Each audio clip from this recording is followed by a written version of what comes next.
Welcome back, my family. Before we dive into tonight's creepy little journey, make sure to like the video, subscribe to the channel, and share this with someone who loves a good scare before bed. I would love to know where you are watching from and what time it is for you right now. So drop it down in the comments and hype me up a little on YouTube. Now, get comfortable, dim the lights, and let us step into tonight's story. If you think camping deep in the woods keeps you away from danger, wait until you hear what was standing outside their tents at 3 a.m. Out there, miles from the nearest highway, there are no neighbors, no security cameras, no nosy night shift clerk watching the parking lot. There is just you, a thin layer of nylon or canvas, a dying campfire, and whatever decides to walk into the edge of your light.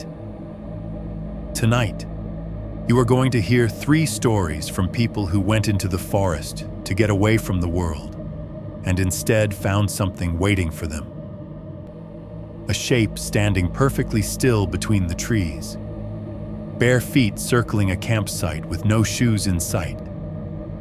A voice outside the tent, claiming to be just checking on you when there shouldn't be anyone else within 30 miles.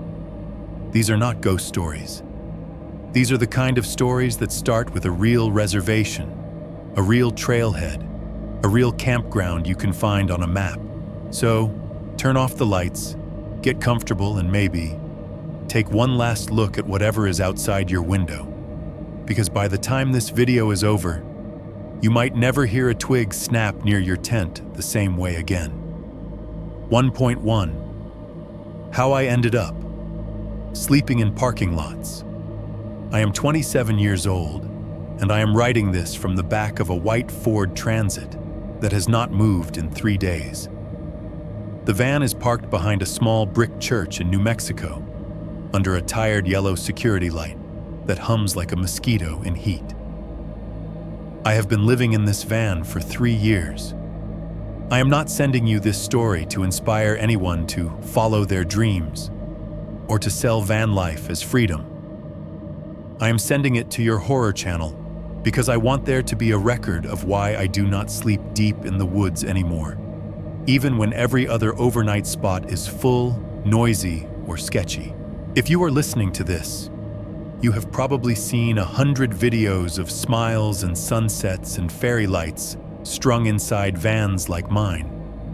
I used to watch those too, alone in a 1-bedroom apartment in Phoenix, with the AC unit rattling in the wall and my laptop burning my thighs. I worked in a beige office, in a building that smelled like burnt coffee and microwave popcorn, scanning invoices and answering emails from people whose names I never remembered. Back then, the worst thing I could imagine happening to me was dying slowly at a desk. The idea of living in a van started stupidly small. A recommended video on YouTube. Solo female van tour, how I live full-time in my Ford Transit. I clicked it because her hair looked messy and honest, not like the polished thumbnails I usually skipped. She showed a tiny kitchen, a bed built into one wall, a plant that somehow stayed alive above her sink.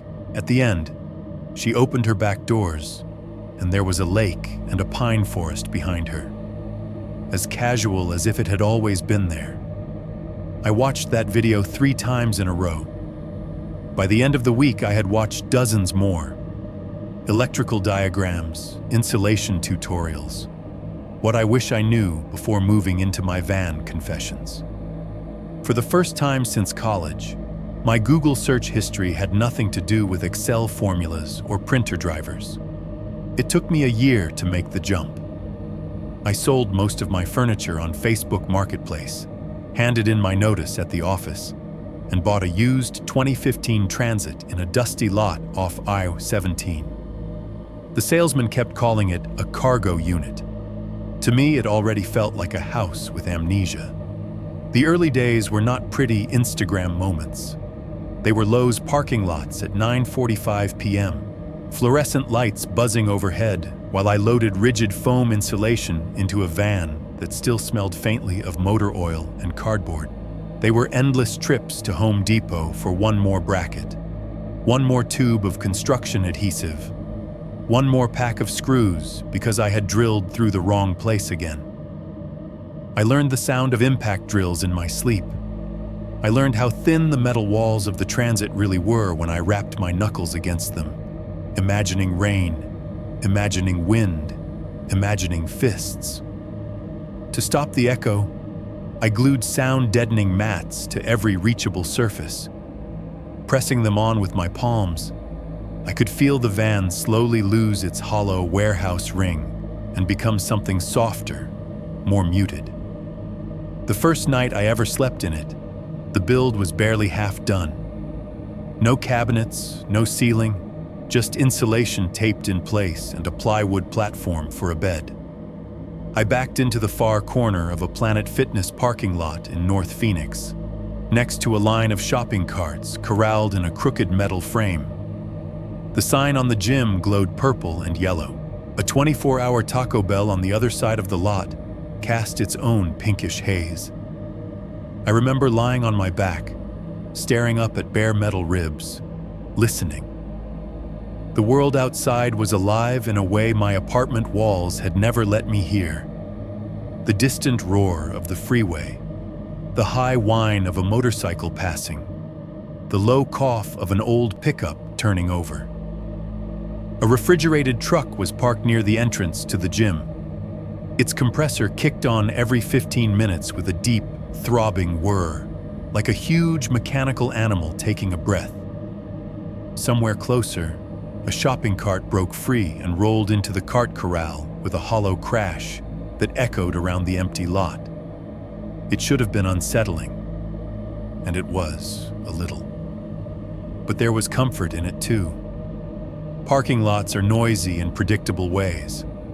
Neon signs buzz, ice machines hum, the click of a door unlocking, the distant slam of another closing become background texture. Human life leaking through glass doors, through strip mall walls. In my mind, danger belonged to those places. You hear about people getting stabbed outside nightclubs, not next to a trailhead. You watch footage of robberies from convenience store cameras, not from some dirt road under pine trees. The national forests, the stretches of BLM land I read about on van life blogs, they seemed safe by comparison.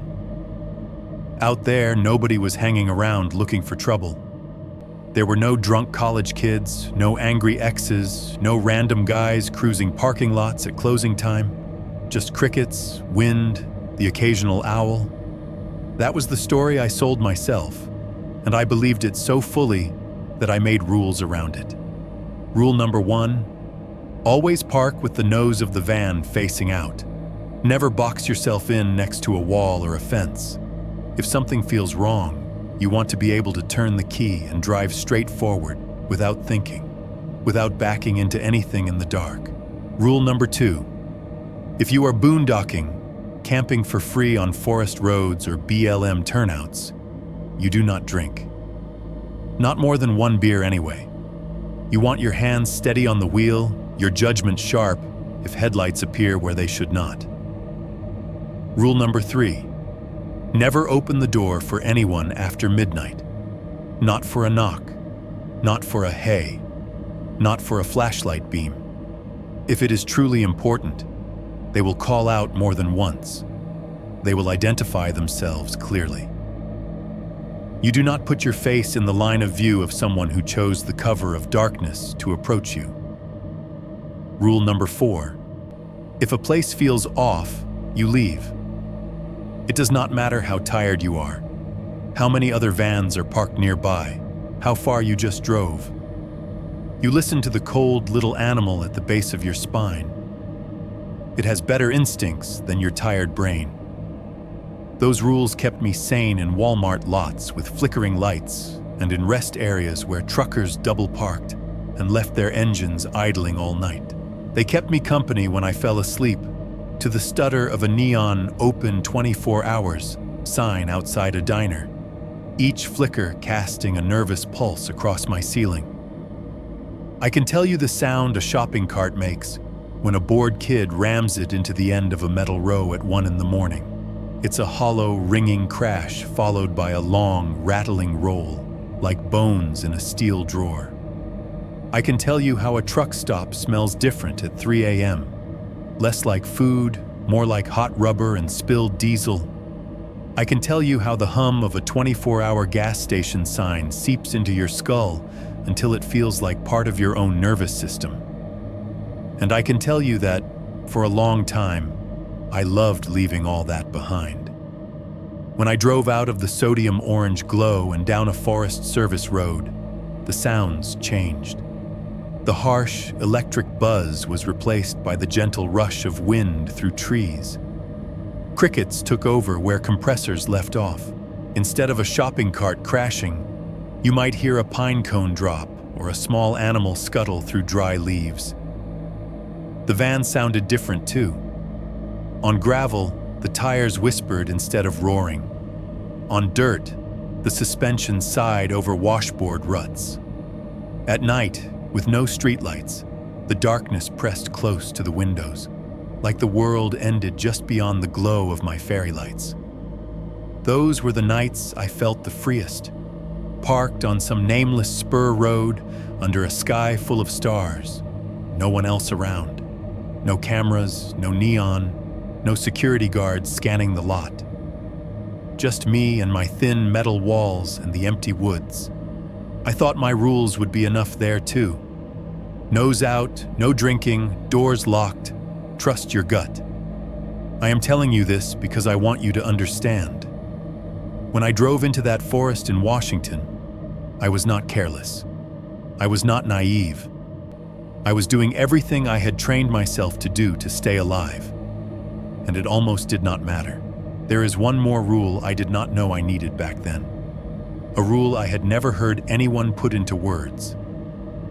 If someone comes to your van in the middle of nowhere, in the middle of the night, and the first thing they say through the wall is, "Sheriff's Department, open up," you do not open.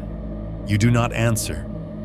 You put the key in the ignition, and you remember that the quietest places in America are also the places where nobody will hear you scream. 1.2. The first time someone knocked. The first time someone knocked on my van, I was parked behind a Walmart in Bakersfield. It was one of those nights where the heat never really lets go, even after midnight. The kind of heat that sticks to the back of your neck and turns your sheets into a damp, twisted knot beneath you. The day had been over 100, and even though the sun was long gone, the asphalt in that parking lot still felt like it was breathing out everything it had absorbed. I had parked way in the back, where the semi-trucks nose into the far curb and the carts that never got pushed back collect in uneven clumps. The store itself glowed under a row of orange sodium lamps, each one buzzing faintly and throwing down that sick, burnt yellow light that makes everyone look tired and a little sick. Inside the van, every fan I owned was going. A little USB one clipped to the shelf above my pillow. A 12-volt one wedged near the ceiling, pushing air in circles. I had all the windows cracked as much as I dared, with reflectix and blackout curtains covering them from the inside. It was like trying to sleep in a tin can someone left in the sun all day. I lay on my back in shorts and a tank top, sweat tacky on my skin, listening to the parking lot. You get used to the rhythm of these places. A car door slams somewhere near the front. A cart rattles as an employee drags it in from the corral. The low murmur of voices passes and fades. A big rig coughs to life and then eases out onto the main road, its air brakes sighing like a giant exhaling. My phone screen told me it was 1:57 a.m. I was just about to plug it in and force myself to stop scrolling when I heard it. 3 short, precise knocks on the side door. They were not loud. They did not rattle the whole van. But they were close. So close it felt like a fingertip had just flicked the air next to my ear. The sound came through metal and insulation and thin plywood, a dull, hollow talk that I felt in the back of my teeth. I froze. That is not a metaphor. Every muscle in my body snapped taut and then locked. My phone slipped a little in my hand, and I clutched it, suddenly aware of how bright the tiny screen was in the dark. I thumbed it off, and the van dropped one shade darker. The only light now a faint orange glow leaking around the edges of my curtains from the Walmart lamps. For a second, I tried to lie to myself. Maybe something hit the side, maybe a cart rolled, maybe a bird. Then the knuckles came again, 3 times, a little slower. Talk, talk, talk. My heart started pounding so hard I could feel it in the thin mattress beneath me. My first instinct was childish and useless. If I stayed absolutely still, maybe whoever it was would think the van was empty. Rule number 3 whispered in the back of my head: never open the door after midnight. I slid my hand under my pillow and closed my fingers around the folding knife I kept there. It was small and light, more a comfort object than a weapon, the metal warm from the heat trapped in the pillow. "Hey, security!" The voice came through as a muffled male tone, soaked in lazy annoyance. The word security snagged in my brain like a hook. "You can't sleep back here," he added, like he had said it 100 times that night already and was bored of it.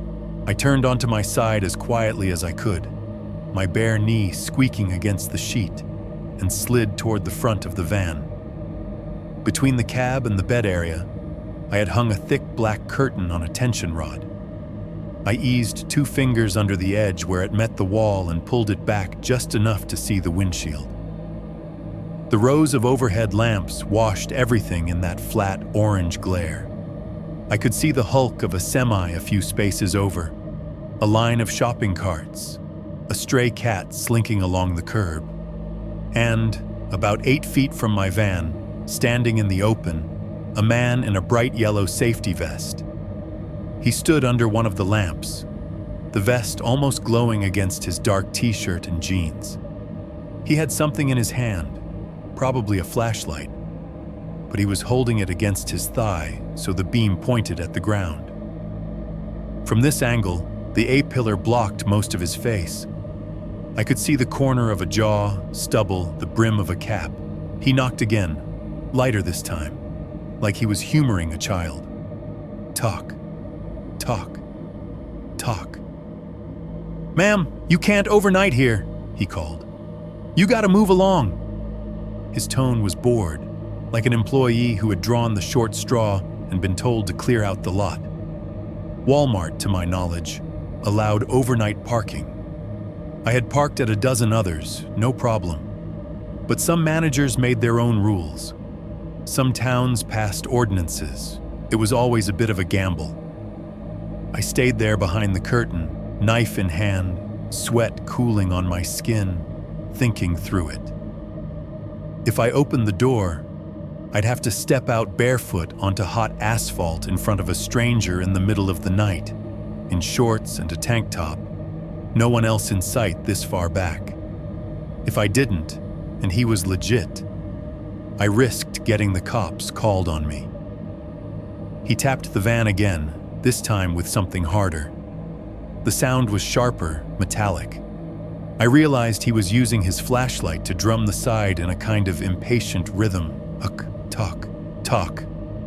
"Come on, let's go," he said. Still bored, still flat. From where I crouched, I could see more now. No radio on his shoulder, no name tag caught in the light when he shifted. The safety vest was spotless, the reflective strips unscuffed. I had seen real security guys in a dozen lots, stomachs hanging over belts, radios clipped with coiled cords, keys jangling. They usually pulled up in a car too, and at the very least, I could hear the engine. This guy was on foot, no car in sight, no obvious vehicle with a light bar parked nearby. Just the silent rows of cars and that yellow vest, too clean for someone who had been walking the lot all night. "Ma'am," he tried again. "I don't want to have to call this in." A tiny, bitter voice in my head said, "To who?" I edged forward until my knees were on the back of the driver's seat. I could slide over, get the key in the ignition, and be gone in seconds. But to do that, I had to move more. I had to make noise. I was still debating, my heart punching against my ribs, when the decision got made for me. Out of nowhere, the side of the van exploded in sound. He hit it, hard, not the neat little taps from before. A full, open-handed slap or maybe a shoulder. The metal boomed, a deep, resonant wham that shook the plywood paneling and jolted through my spine. I flinched so violently, I cracked my elbow on the cabinet and bit my tongue.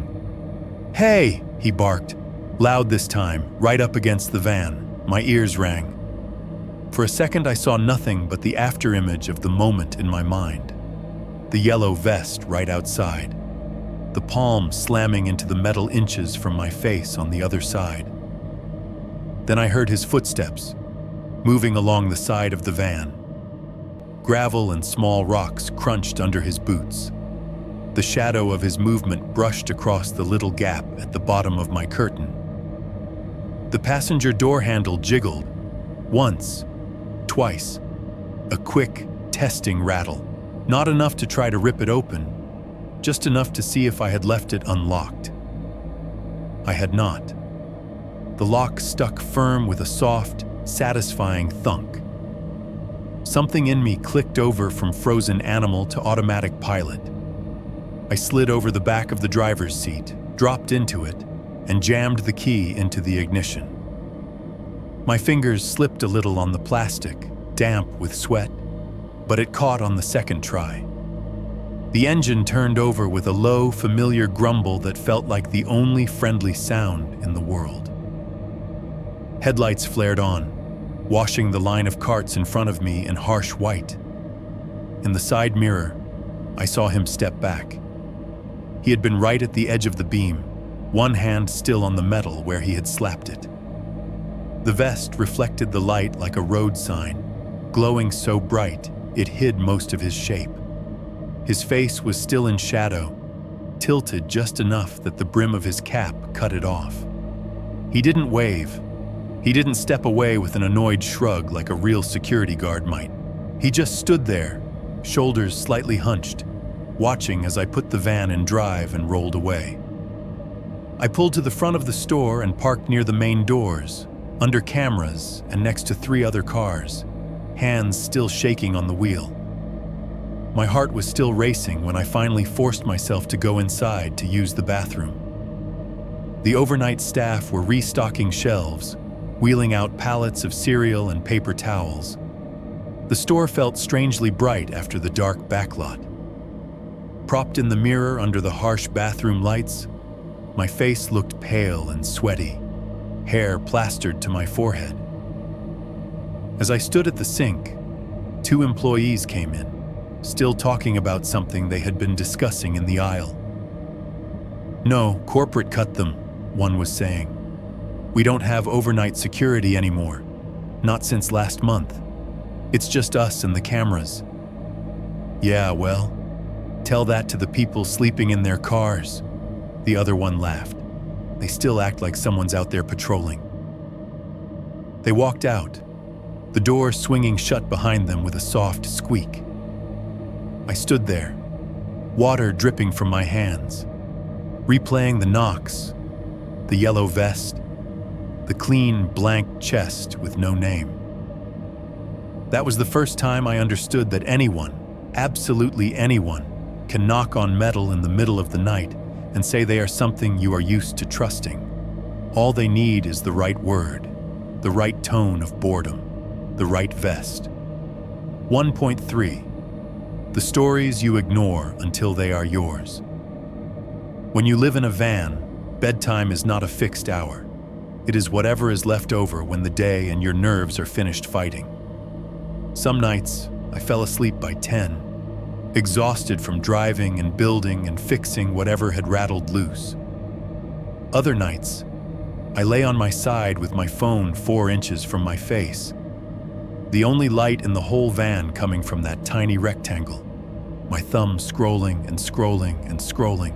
You would think the smart thing to do would be to read something calming, a novel, a recipe blog, something about insulation R values or solar sizing. I did not do the smart thing. I read horror in the name of research, Reddit threads, van life Facebook groups, YouTube comment sections under videos with titles like "Why I Don't Camp Alone Anymore" or "Creepiest Thing That Ever Happened in My RV." The van would be dark, except for my phone. Outside, the lot or the pull-off would be whatever it was that night. A strip mall, a rest area, a forest road. Inside, there was just me, the smell of plywood and detergent, and a feed full of stories that all sounded in some way, like warnings I didn't think I needed. The posts blurred together after a while. Guy knocked on my RV at 2 a.m., said he was a cop, but had no badge. Unmarked car followed me into a campground, said they were doing a safety check, but I called the ranger station and they had no patrols scheduled. 2 dudes in camo claimed to be Forest Service, but their patches looked wrong. One stayed by the front door, the other walked around back. There was one that stuck in my head more than the others, though I didn't understand why until later. It was just a few paragraphs, buried in a long comment chain on a travel forum. A couple in an older Class C had parked at a free boondocking spot somewhere in the Midwest.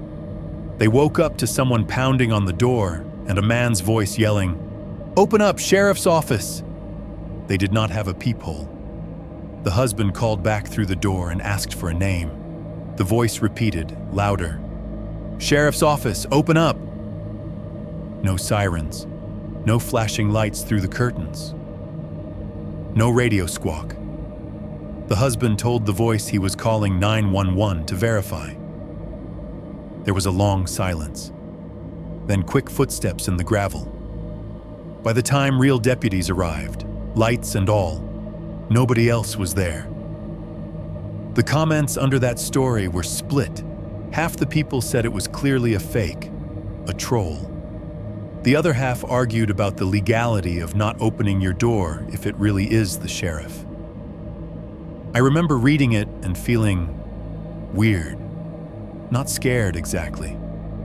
More like I had accidentally bitten down on a piece of tinfoil with a filling. Just a little shock to the nerves. Then I locked my own doors, checked my knife under the pillow, and scrolled on. It is easy to read horror from inside a house or an apartment, or even a van parked under 10 security cameras, and tell yourself that those things happen somewhere else. Other states, other people, other nights. Back then, I was still more afraid of drunk city guys than I was of anything that walked in the woods. I can give you an example.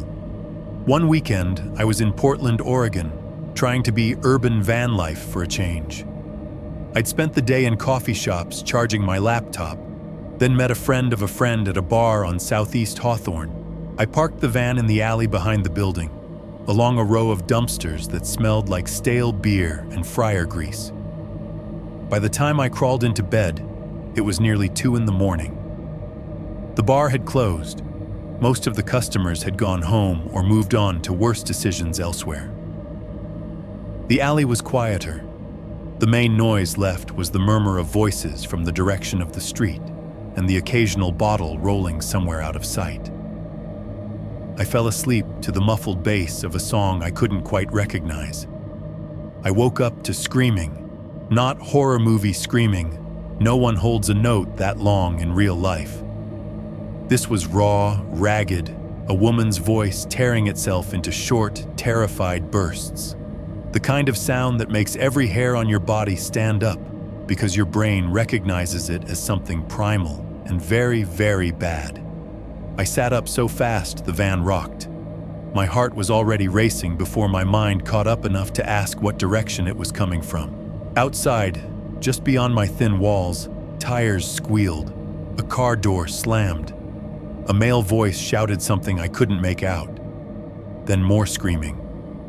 I didn't move. I didn't go to the window. I didn't call 911. I sat there feeling like a coward, like a child, like a person with no good options. If I popped my head out into that alley, what exactly was I going to do?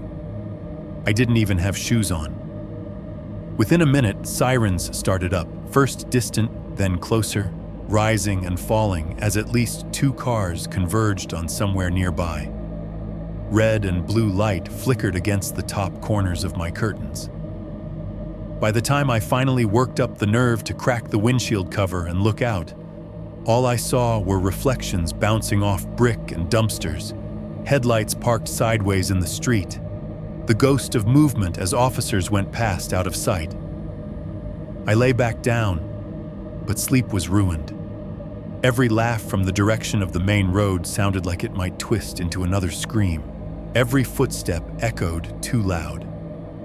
At 4 a.m, I gave up, turned the key, and drove out of the city. I ended up in a small park on the edge of town, just a patch of trees and a gravel loop, a river somewhere in the dark. No houses pressing in around me, no alleys funneling sound, no strangers within 20 feet of my skin. The funny thing is, I slept better there. No sirens, no sudden human voices slicing the night in half. Just the trickle of water and the occasional hoot of an owl. That was the night I solidified my bias. Noise equals danger. Silence equals safety. Cities are where people hurt each other. Forests are where people go to hide from that. What nobody tells you, at least not in a way that sinks in, is that silence can be its own kind of weapon. In a city, you hear violence. You hear yelling, tires squealing, glass breaking, sirens coming and going. There is a timeline to it. A beginning, a middle, an end. Outside a bar, a scream is information. It tells you where not to go. It tells you other people are awake. It tells you someone is reacting. In the woods, there is no such warning system. Forest silence is a blanket that smothers every small sound until it is right on top of you. The loudest thing at first is your own breathing, the thud of your pulse in your ears, the rustle of your sleeping bag when you turn. Crickets, if they're there. Wind, if it's blowing, but let that wind die. Let the bugs quiet for the night. Then a single twig snapping 20 feet away becomes as sharp as a gunshot. A footstep in gravel outside your rig is a bomb. 3 knuckles on thin metal might as well be a sledgehammer. Silence doesn't keep you safe. It just makes sure that when something finally does make a noise, it has your full, undivided attention. Back in 2015, though, I hadn't learned that yet. I had read the posts. I had glanced at the comment, where someone described a voice on the other side of their thin door saying, "Open up, Sheriff's Office." I had parked in alleys and watched sirens paint the walls red and blue, and convinced myself that if I was going to get caught up in a horror story, it would be on a city street, not down some lonely forest road. I told myself I was different from the people in those threads. I had rules. I trusted my gut. I checked for badges and radios and name tags. I parked nose out. I didn't drink when I was alone. By the time I pointed my van north and started the drive that would eventually take me to that unmarked road in Washington, the one that ends in a circle of dirt and trees and a long, sleepless night, I was sure I was too careful to end up as someone else's cautionary tale. I didn't know that. A few hours before I turned off the highway and climbed that forest road, someone was already standing under the fluorescent canopy of a Chevron, holding a coffee in one hand and a phone in the other. zooming in on the rear of my van. I didn't know they were taking a picture of my license plate, my stickers, my shape against the gas pump. I didn't find that part out until much later. 2.1, a nothing town off the highway. By the time I saw the chevron sign, the day had turned the color of dirty dishwater. The sky was one flat, low sheet of gray, the kind that makes the world feel shorter, like someone had pressed the clouds down closer to the ground. The interstate stretched ahead in a dead straight line of faded white dashes and slick, dark pavement, disappearing into that gray without any real horizon. My gas gauge hovered just above a quarter tank. That was my personal threshold. Anything less than that, and the back of my brain started whispering about being stranded on the shoulder with trucks roaring past and no cell service. When the blue and red Chevron logo appeared on the little green exit sign, along with the word food and 3 brand names I didn't recognize, I took the exit without much thought. The ramp curved down into a town that looked like it had been poured there in the 1970s and then mostly forgotten. One main intersection, one blinking yellow light. The chevron sat on the near corner, its canopy jutting out over 4 double-sided pumps. Across the street, there was a squat diner with a hand-painted sign and blinds half-closed in the windows. Next to it, a thrift store with open painted directly on the glass in letters that had faded almost to ghosts. Its door was locked, and the inside looked dark. Farther back, past the gas station, I could see maybe a dozen houses, all variations on the same tired theme. Peeling paint, sagging porches, chain-link fences leaning under the weight of old vines. The asphalt in the station lot was damp, shining in places where shallow puddles reflected the sad sky. It smelled like wet rubber and old gasoline, that sharp, metallic tang that never really goes away no matter how many times they repave. I pulled up to the far pump, the one closest to the road. Habit. I liked having a straight shot out. As I killed the engine, a light mist began to speckle the windshield, the first hint of the rain that would own the night. I stepped out into air that felt colder than it had any right to be for late spring and jammed my hands into the pockets of my hoodie while I unscrewed the gas cap. The pump handle was slick with rain, and the keypad keys stuck a little when I punched in my zip code. Each time the gas station door opened, a little brass bell inside let out a dull, tired ding. I heard it twice while the numbers on the pump crept upward. Ding as someone went out. Ding as someone else went in.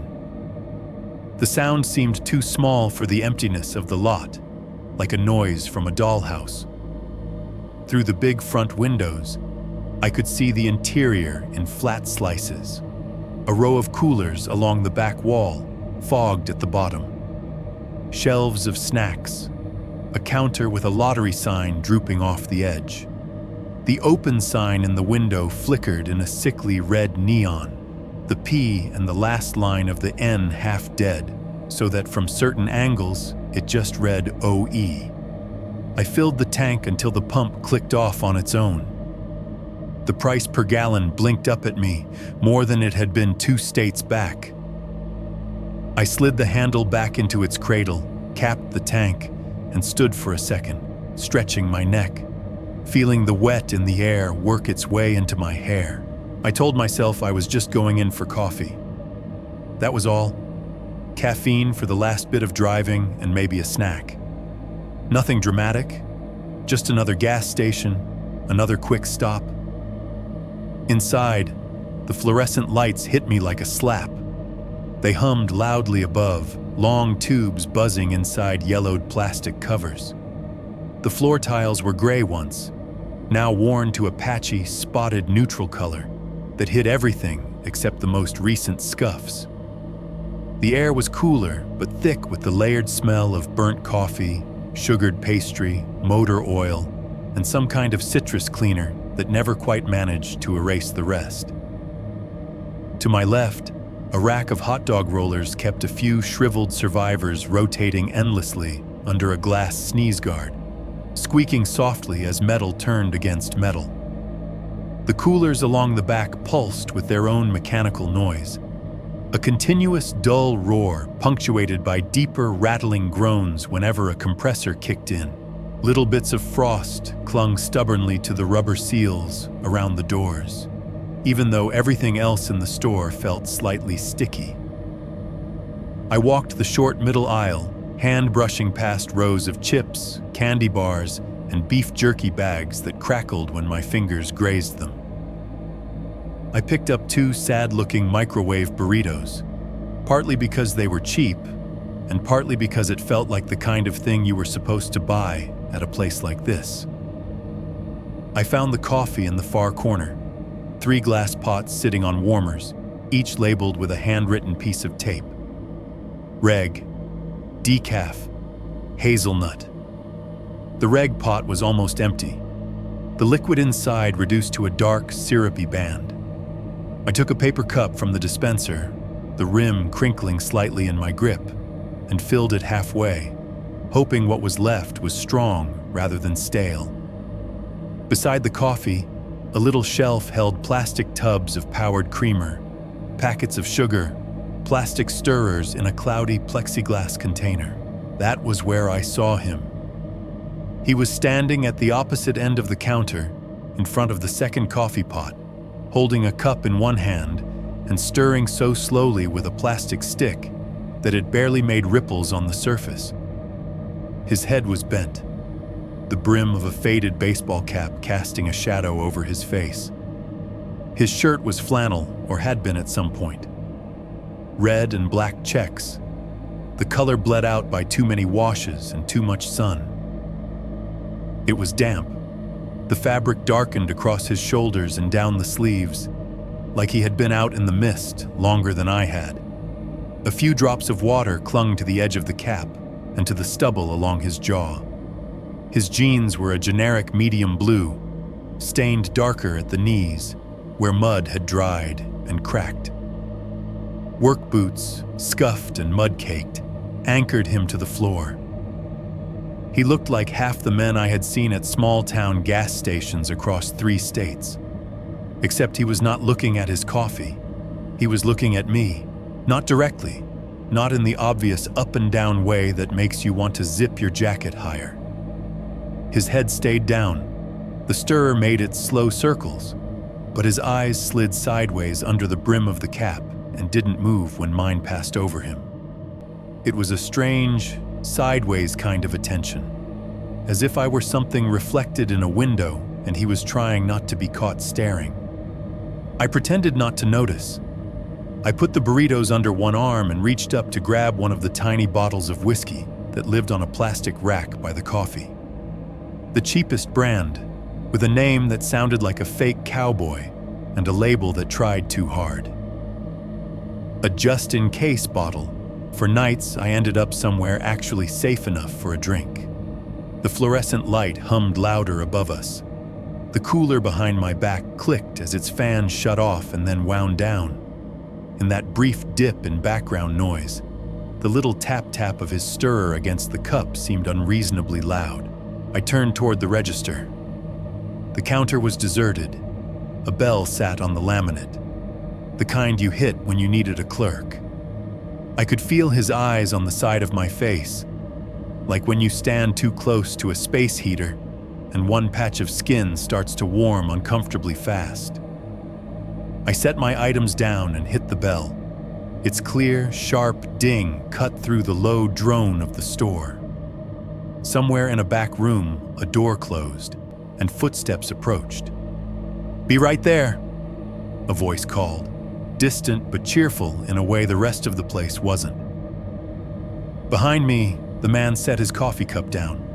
I heard it, the soft, hollow clack of paper on laminate. The stirrer went quiet. I glanced casually to my right, toward the glass-fronted cooler doors. For a second, my own reflection stared back at me. Tired eyes, messy hair, hoodie unzipped over a faded t-shirt.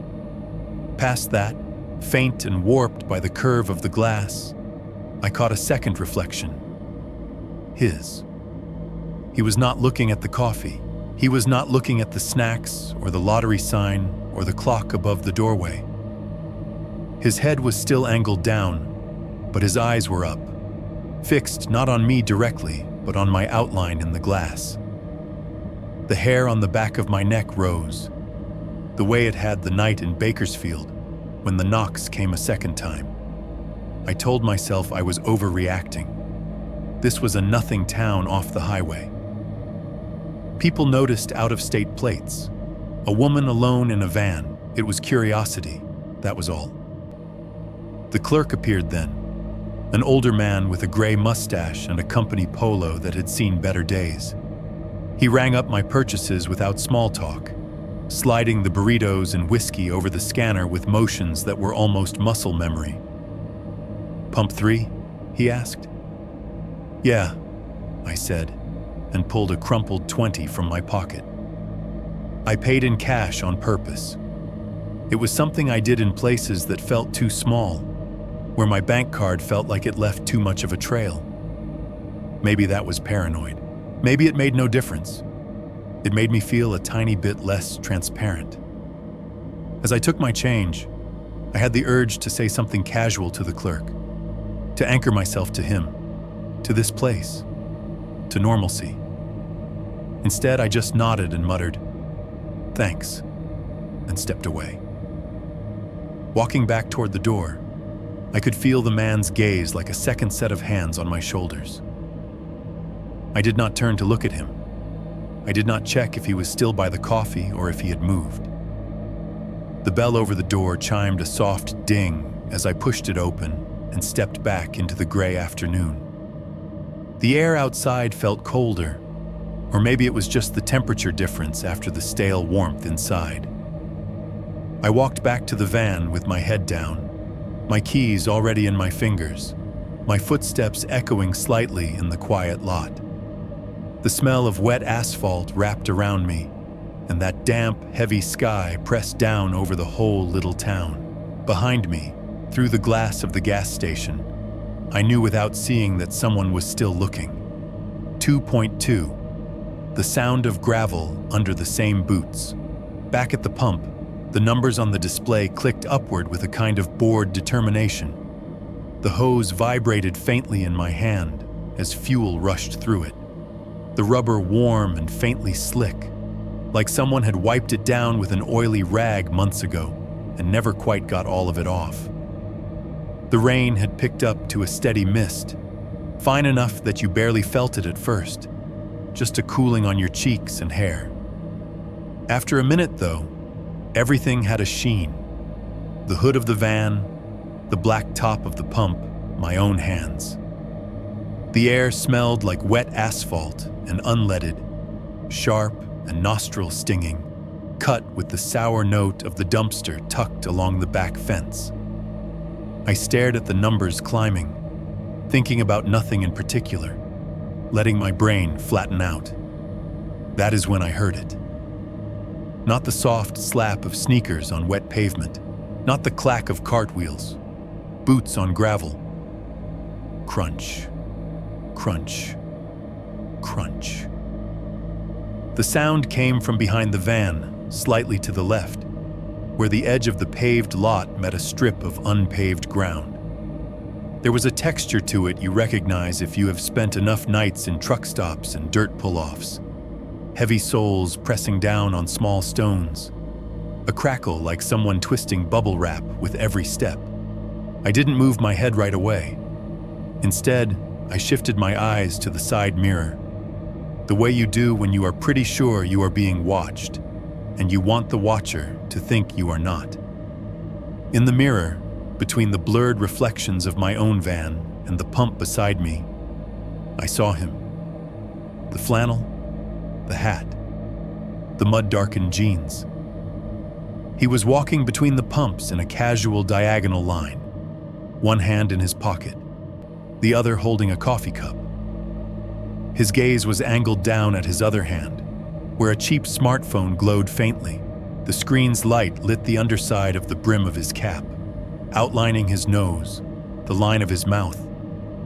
He swiped his thumb across the phone once, slowly, like he was actually reading something. But his path wasn't random. It would take him right behind my van.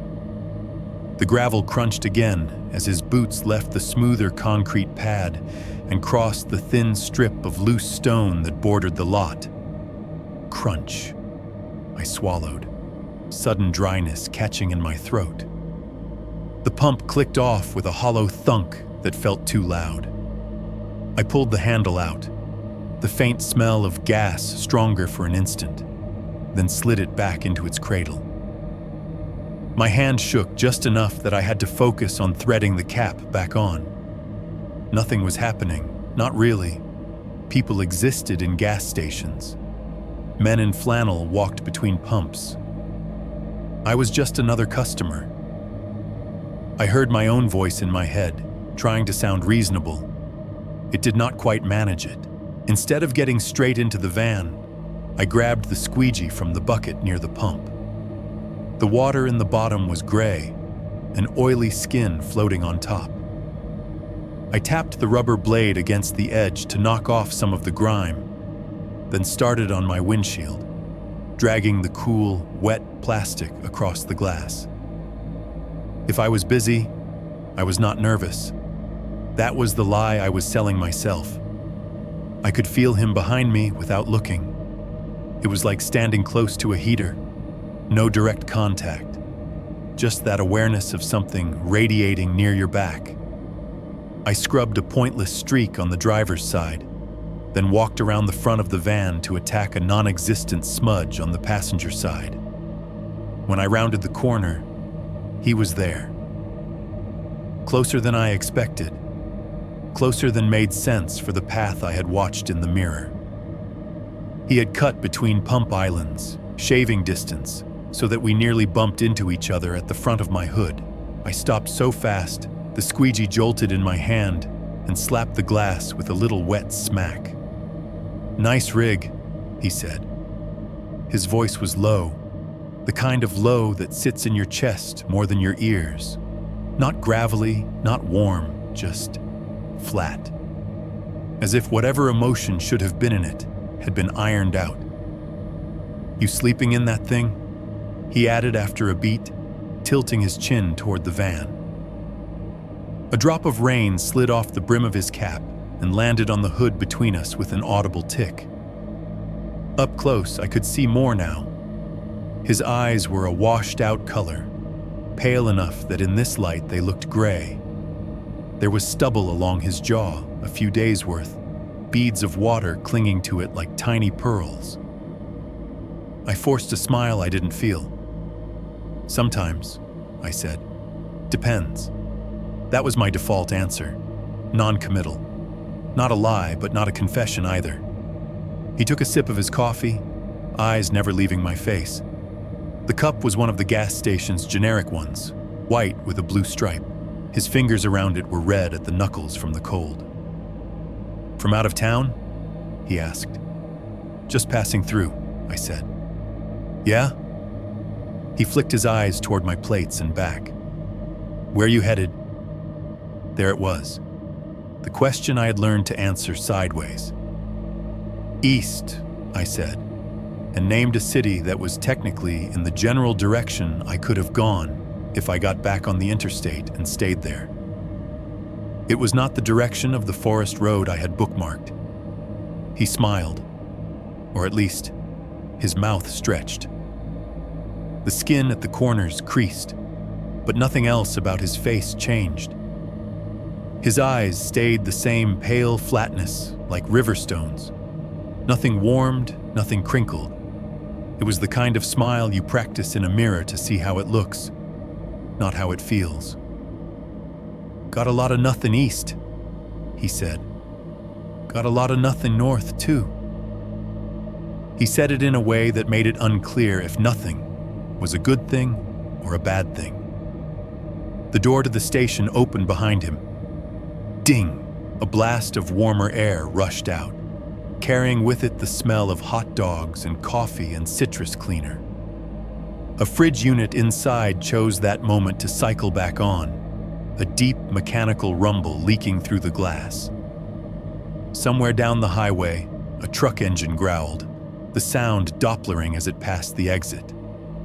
All normal sounds, familiar, mundane. They should have smoothed this moment out, made it less sharp.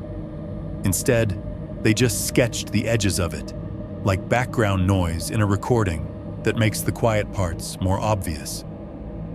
Between his questions, between my curt answers, there were gaps that felt too long. Tiny pockets of silence where he just looked at me, just waited, like there was something he expected me to volunteer, like he was used to the emptiness filling itself if he gave it enough space. I shifted my weight from one foot to the other, the wet sole of my sneaker making a faint squeak against the concrete. "You out here by yourself?" he asked. There it was, dressed in casual concern. "I meet up with friends sometimes," I said. Kind of in between now. Another half-truth. There were other van people I crossed paths with occasionally. None of them were anywhere near this nothing town off the highway. He nodded slowly, eyes flicking past me for a second to the passenger window.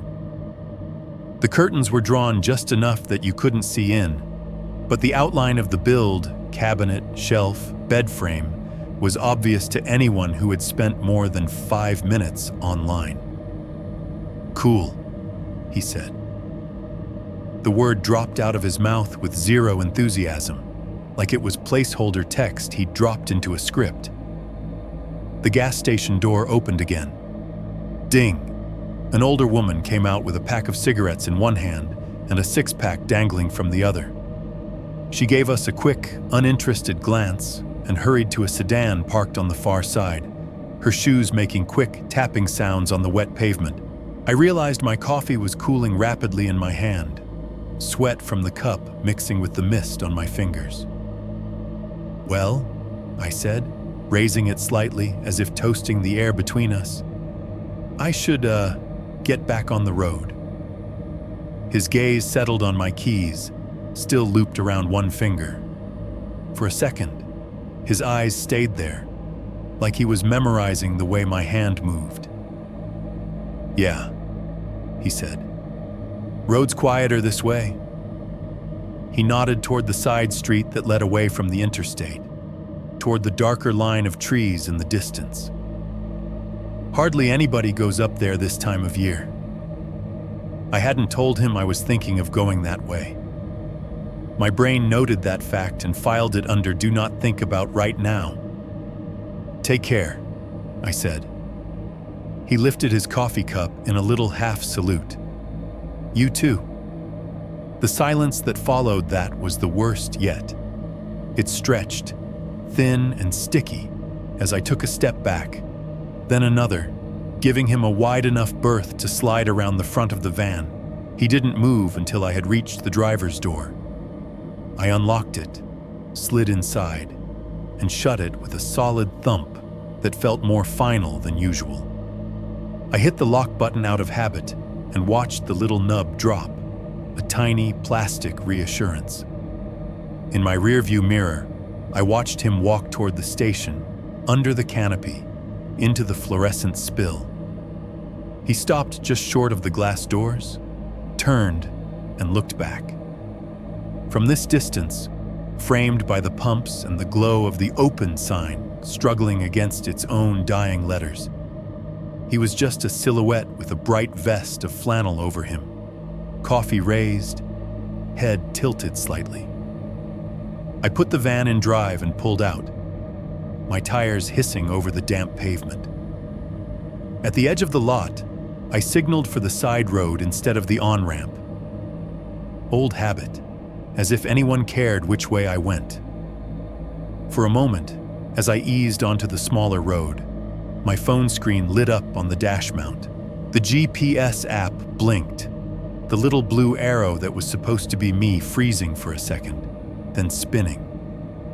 The gray map tiles around it went blank, then reloaded. "No service" appeared at the top where the bars had been. When the signal stuttered back a few seconds later, the arrow had jumped. According to the screen, I was no longer at the edge of town. I was 3 miles up, halfway along a forest road that I had not even turned onto yet. I frowned, thumbed the app closed, reopened it. The arrow snapped back to reality, a tiny van icon crawling away from the chevron. Glitch, I told myself. Just a glitch.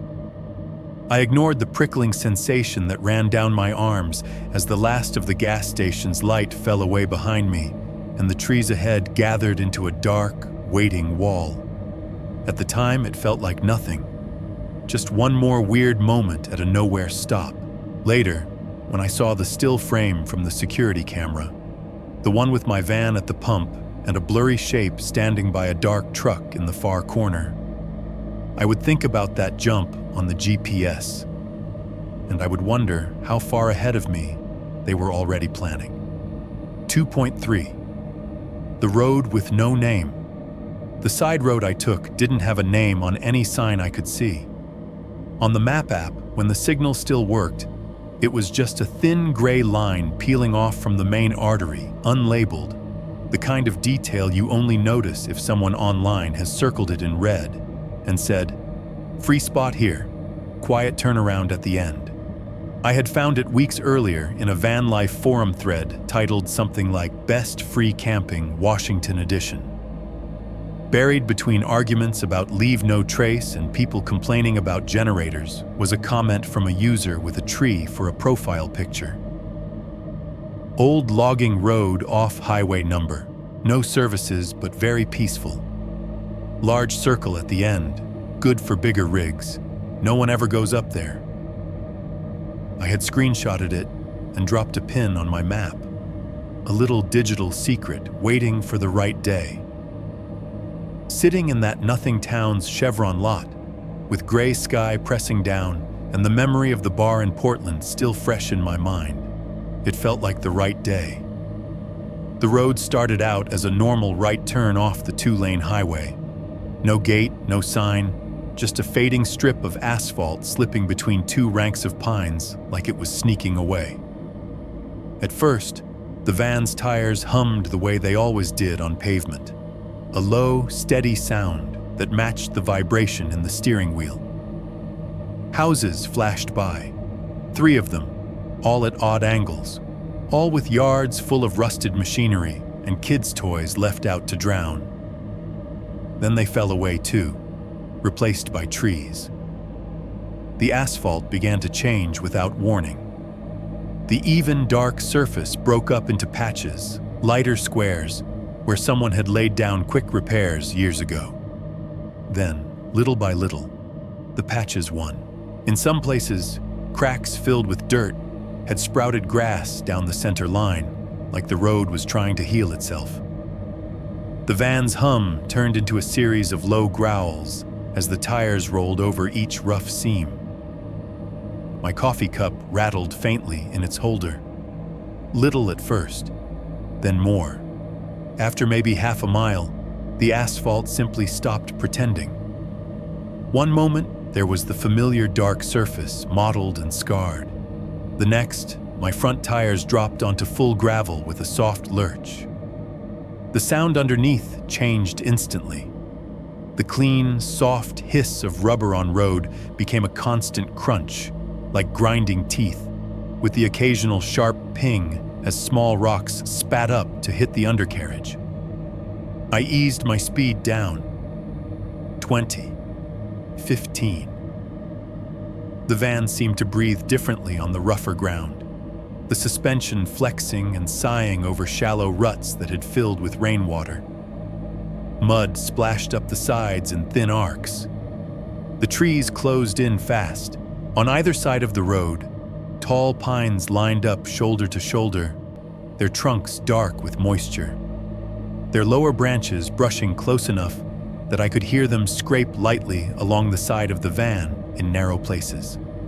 The world beyond those first ranks was a wall of layered greens and blacks, fading into a dim, wet murk. Somewhere way up above, behind the solid ceiling of cloud, the sun was doing whatever the sun does. But down here, it might as well have been evening already. The light was flat and heavy, the colors washed out. On my dash, the cell bars shrank.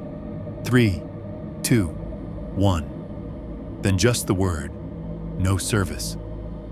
I watched it vanish out of habit, that tiny symbol of connection dropping away one bar at a time, like steps disappearing behind me.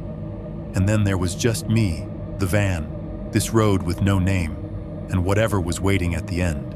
The first pull-off appeared maybe a mile in, a little indentation on the right, where someone had cleared enough brush to make room for a truck or a tent.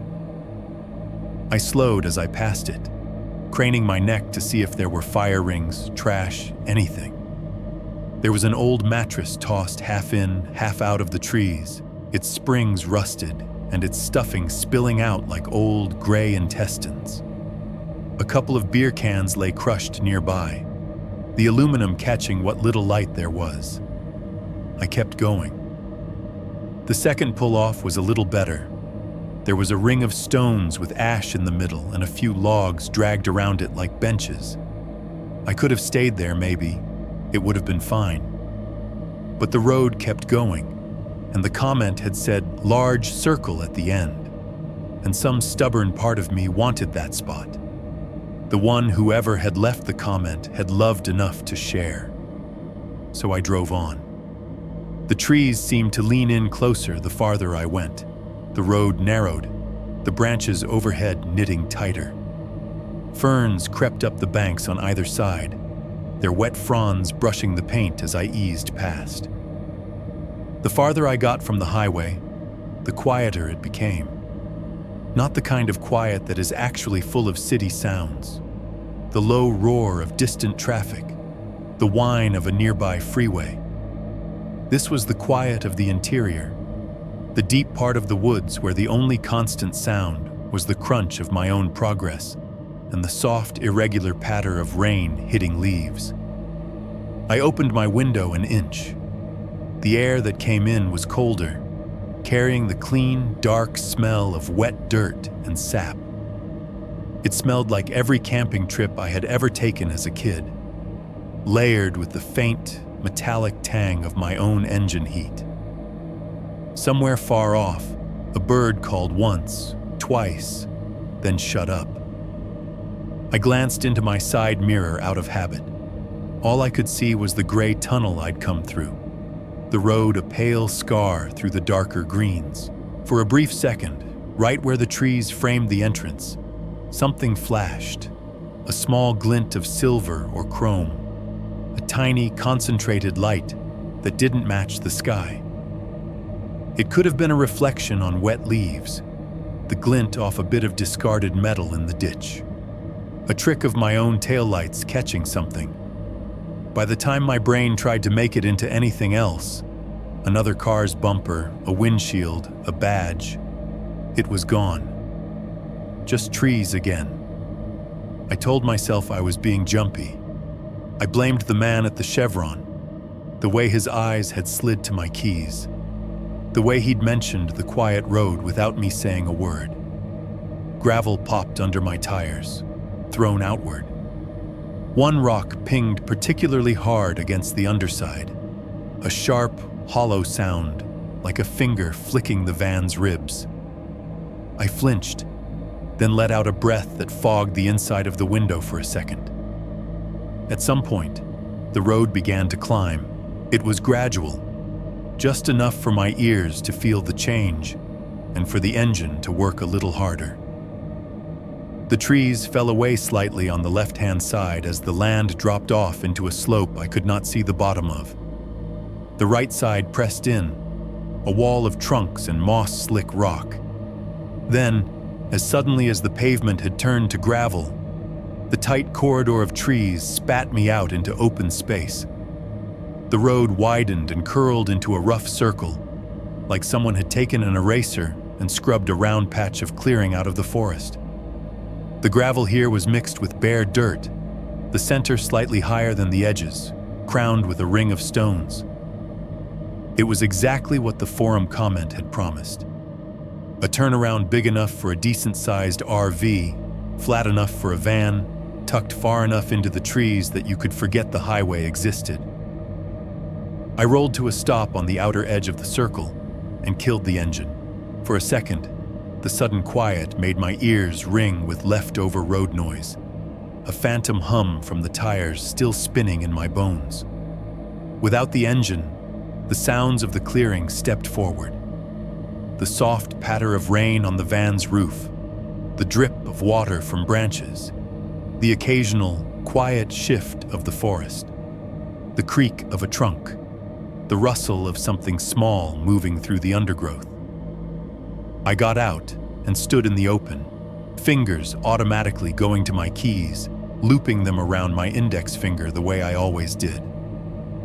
The air smelled better here, rich, almost sweet, with the dampness of pine needles and the deep, cold scent of soil that hasn't seen direct sun in days.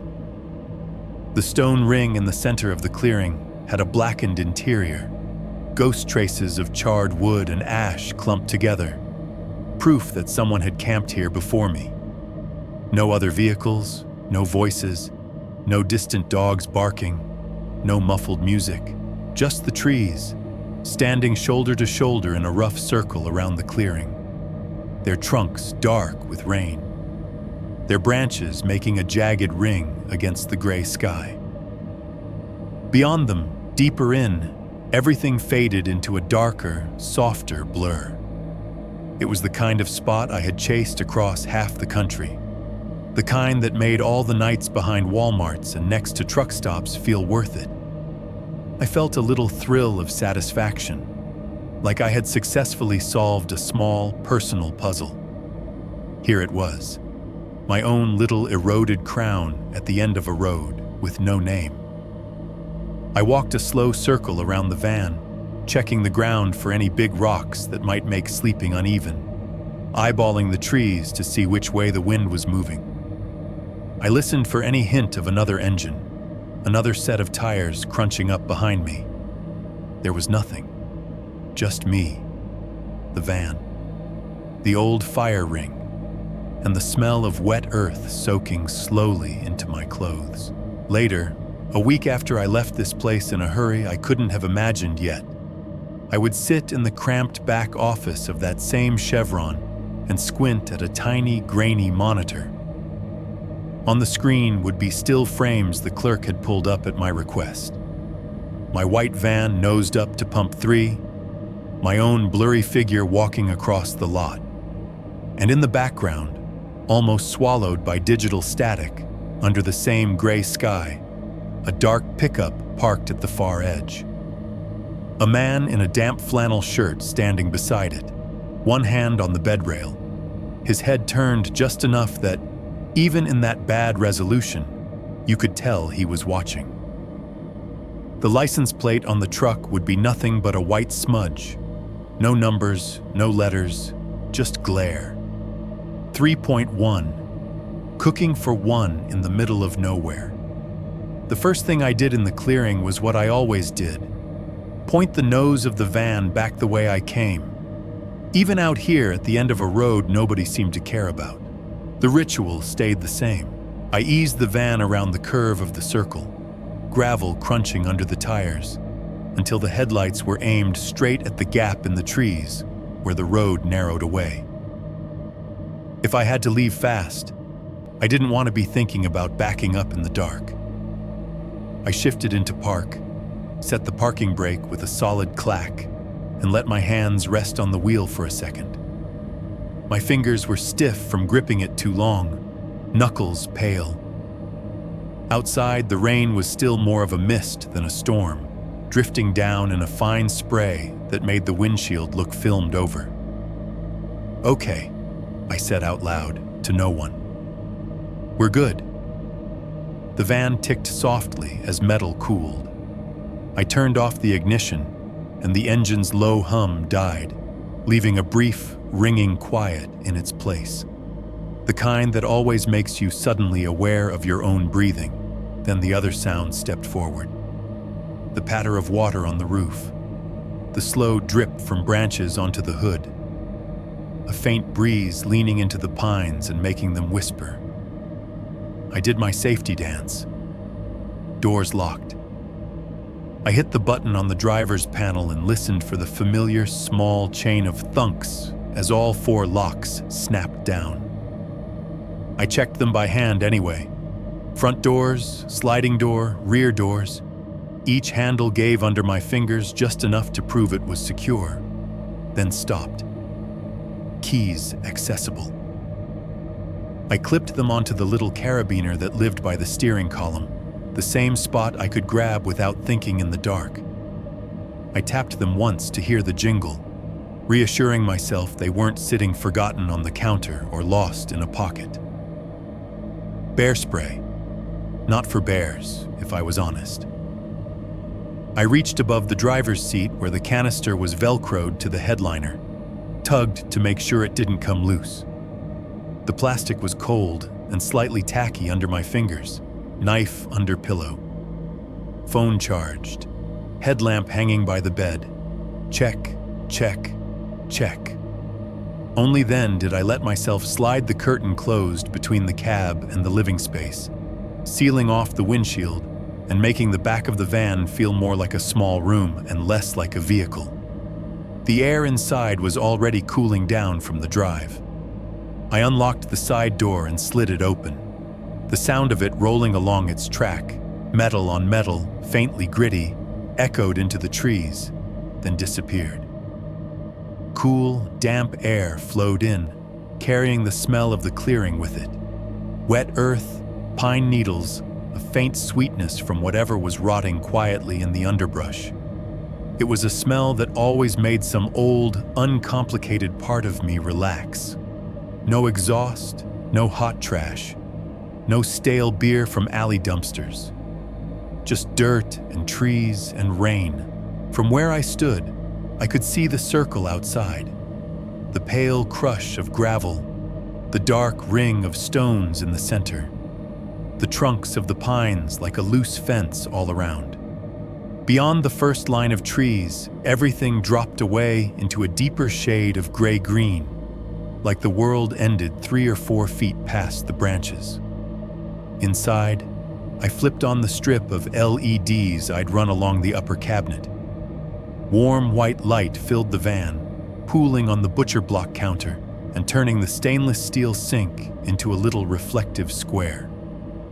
The contrast made the outside look instantly darker, as if the light itself had pushed the night back and concentrated it just beyond the edge of the open door. I set a pot on the little 2-burner propane stove. When I twisted the knob, there was that half-second of gas hiss, sharp, invisible, before I struck the lighter. The click and flare of the flame were bright and almost too loud in the small space. The burner caught with a soft whoomp, blue-orange tongues licking at the bottom of the pot, reflecting in its dull metal sides. Water glugged out of the jug into the pot, slapping against the metal, then settled into a low, restless ripple as the heat began to work on it. Tiny bubbles formed on the bottom, clinging there like seeds before finally breaking free and rising. I propped my phone in the little nook between the spice rack and the paper towel holder and scrolled to my podcast app. There's a kind of grim irony to listening to true crime while you're alone in a van in the middle of nowhere, but it had become part of my routine. Other people's horror, neatly packaged into 45-minute episodes, felt safer than whatever my own imagination might do with silence. I hit play on an episode I'd half finished the night before. A familiar voice came through tinny and small, bleeding out of the phone's tiny speaker. When investigators finally entered the house, what they found in the basement would haunt them for the rest of their careers. The narrator's tone was that practiced mix of somber and slightly excited, the kind that keeps people listening. In any other context, it might have felt cheesy. In here, with rain starting to tap more insistently on the roof, It sounded almost like company. No matter where I parked, the layers of sound always stacked up the same way. Closest to me, the hiss of the propane burner, a steady, bright noise like a giant, angry cat. The occasional scrape of metal as I nudged the pot slightly to keep it centered. A level out, the water itself, starting to bubble in earnest now. Little impacts against the sides of the pot, a soft, continuous shiver.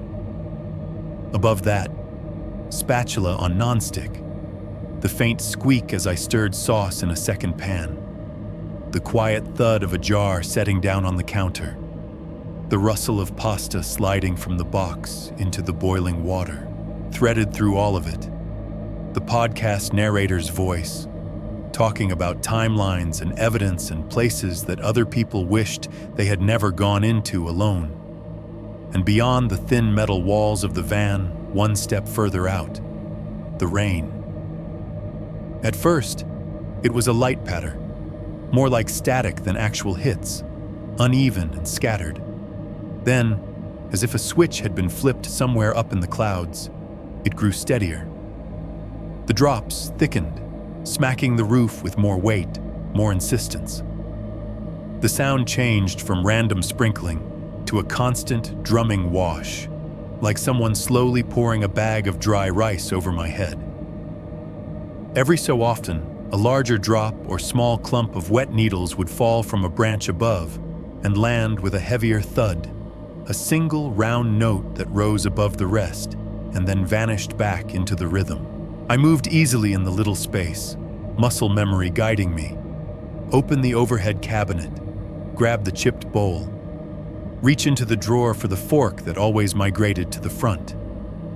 Twist to snag the little bottle of red pepper flakes from the spice rack where it rattled faintly whenever the van hit a bump.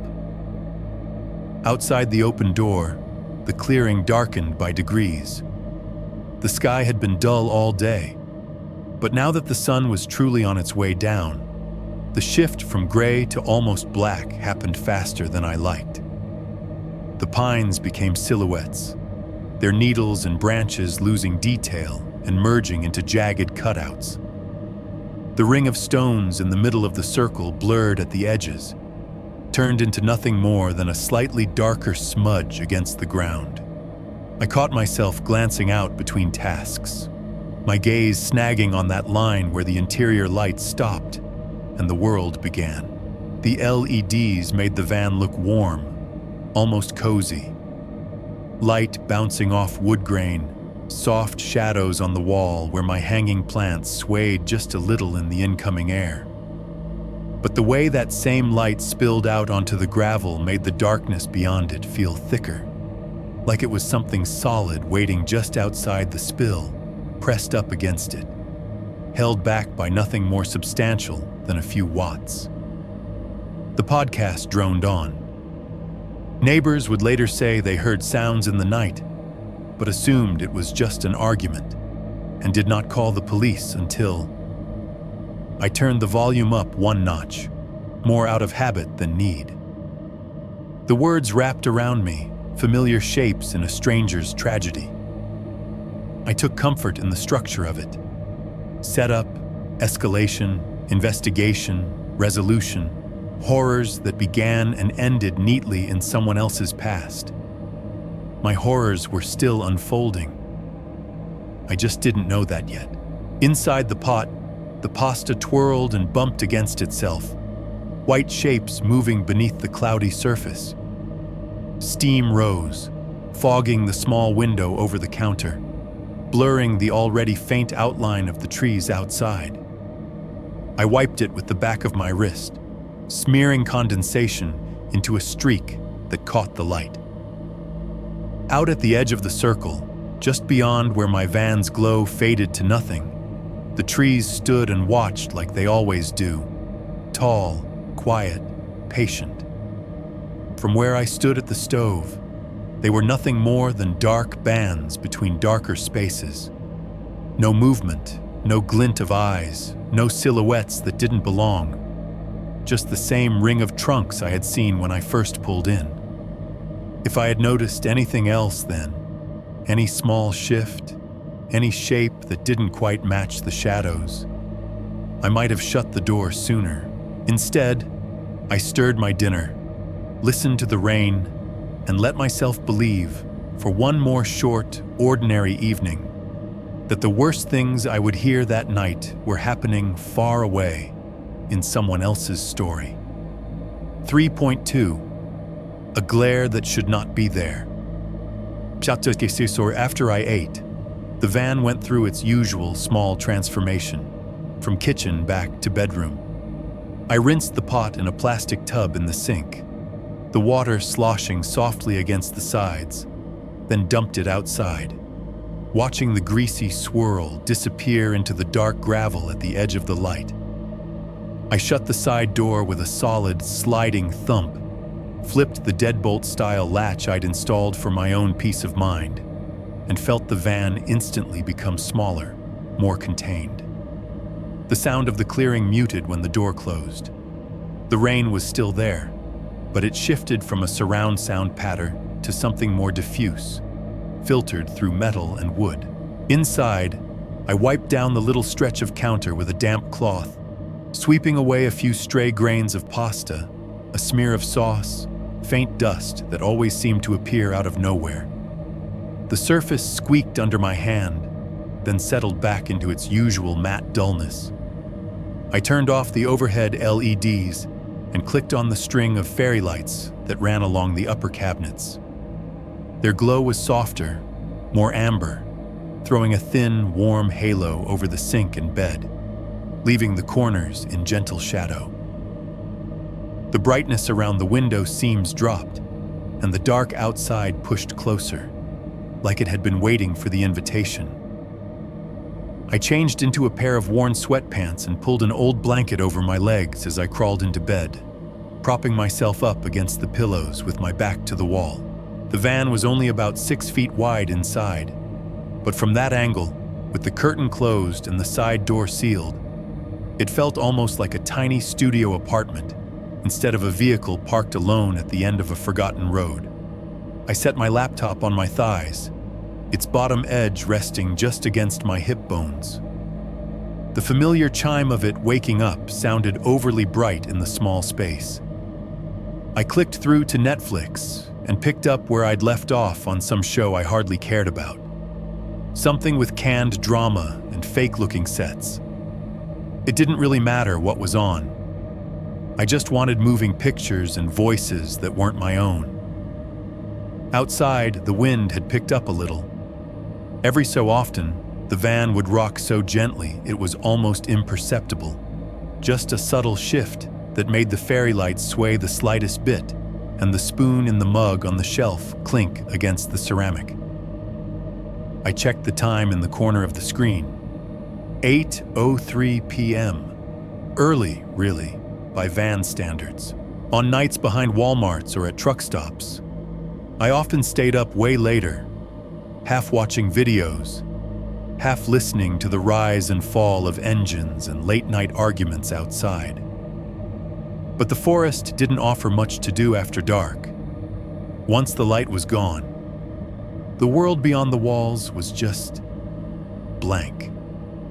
On the laptop, characters moved through a brightly lit living room, arguing about something that felt too neat, too scripted. Laughter played from a studio audience that had probably been recorded years before.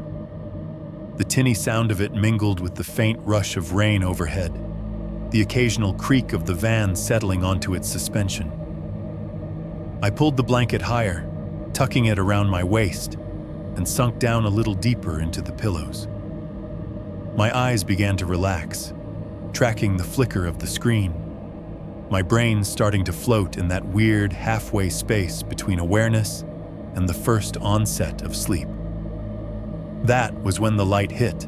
1 second, I was watching an actress cross the screen, her face lit in the soft, fake glow of TV lighting. The next, the entire display turned into a sheet of white. Not just bright, blinding. The image was wiped out instantly, replaced by a hard, flat glare that washed every detail from the screen. For a fraction of a second, it was like someone had shoved a floodlight directly into my face. The interior of the van jumped from warm amber to stark, overexposed brightness, every edge sharpened unnaturally. My eyes slammed shut on instinct, my heart punching up into my throat. The blanket twisted as my legs jerked. Then it was gone. The light dropped back to normal as quickly as it had appeared. The laptop screen blinked once, then returned to the show mid-sentence, the characters still moving, oblivious. The fairy lights reclaimed their soft dominance over the space. Shadows eased back into their corners. I sat there, breathing hard. Fingers dug into the blanket. For a full second, all I heard was my own heart pounding in my ears, thick and heavy. Then the other sounds returned, slotting back into place like someone turning up the world's volume knob one notch at a time. Rain on the roof, wind in the trees, tinny laughter from the laptop. I twisted around on the bed so fast I almost knocked the computer to the floor. My eyes went straight to the small rear window, the one above the foot of the mattress. Its curtain was half closed, leaving a narrow strip of glass exposed at the top, where I sometimes let in a little morning light. If someone had pulled in behind me, if a car had turned into the clearing and swung its headlights across the van, that's where I would have seen it. A brief flash, the wash of beams moving across the trees. Instead, all I saw was black, not even the soft suggestion of shapes, just darkness, broken only by thin streaks of water sliding down the outside of the glass, catching the fairy lights in faint, milky lines. No headlights, no pale ellipse of someone's high beams hitting the rear doors, no second flare of passing light. I slid off the bed and knelt on the floor, leaning over the mattress to grab the window curtain. The fabric felt rough and familiar in my hand, the ring clips clacking softly against the rod as I pulled it the rest of the way open. I pressed my face close to the glass, both hands braced on the wall on either side. The pain was cold enough to make my skin sting. My breath fogged it immediately, and I had to swipe at it with the heel of my hand to clear a view. Outside, the woods behind the van were a thick, uneven mass of shadow. The clearing's gravel faded out a few feet from the bumper, swallowed by the dark. Beyond that, tree trunks rose in staggered lines, their outlines only just discernible as slightly less black shapes against the sky. As my eyes adjusted, I could see a few branches moving gently in the wind, their tips rocking, sending small drips of water down in irregular beats. But there was no sharp beam of light slicing through any of it. No glow from another vehicle, no silhouette of a car roof or hood. I cracked the window open an inch, enough to let in sound and more of the damp, cold air. It hit my face like a wet hand. All I heard was the rain. It had grown heavier while I'd been lost in my show. Instead of a scattered patter, it was a steady drumming now, a layered, overlapping rush of impacts on the roof, the ground, the tree canopy. I listened hard for anything under it. The rumble of an idling engine, the crunch of tires on gravel, the slam of a car door somewhere out of sight. Nothing. A faint rumble rolled overhead, but it was long and low and seemed to go on too long for thunder. It could have been distant, or it could have been my imagination forcing shapes onto the noise. No follow-up crack, no sharp break in the air. Lightning, I thought. Maybe it was just lightning. But lightning announces itself. It's followed by thunder that you feel in your ribs, that changes the dynamic of the night for at least a few seconds. This hadn't felt like that. There had been no sound tied directly to that flash on my screen, no sense of the sky tearing open. Just glare. hard and white and gone. I looked back at the laptop, now sitting innocently where I'd left it, paused on a frame where someone was mid-gesture. The reflective surface of the screen showed a faint ghost of my own face, the fairy lights behind me, the curve of the ceiling. Maybe it was me, I thought. Maybe something on the screen brightened suddenly. A cut to a white shot, a transition, a glitch. But my body remembered something different. It hadn't just been the screen. The whole van had lit up, corners and cabinets and my own hands on the keyboard. For that fraction of a second, it had felt like something outside had flooded through the window, not like an internal brightness. I closed the rear window and pulled the curtain mostly shut again, leaving just enough space that I could come back and peek if I wanted to. The rain picked up even more, shifting from drumming to what sounded like handfuls of gravel being thrown onto the roof over and over. Each drop hit with a tiny, distinct impact, combining into a dense, chaotic roar. Every so often, something heavier landed with a different tone. Talk. Sharp. Singular. The first few times I flinched. They felt like knocks almost. Little fingers tapping on the metal skin of the van. I told myself it was just clumps of wet needles or small pine cones dislodged by the wind.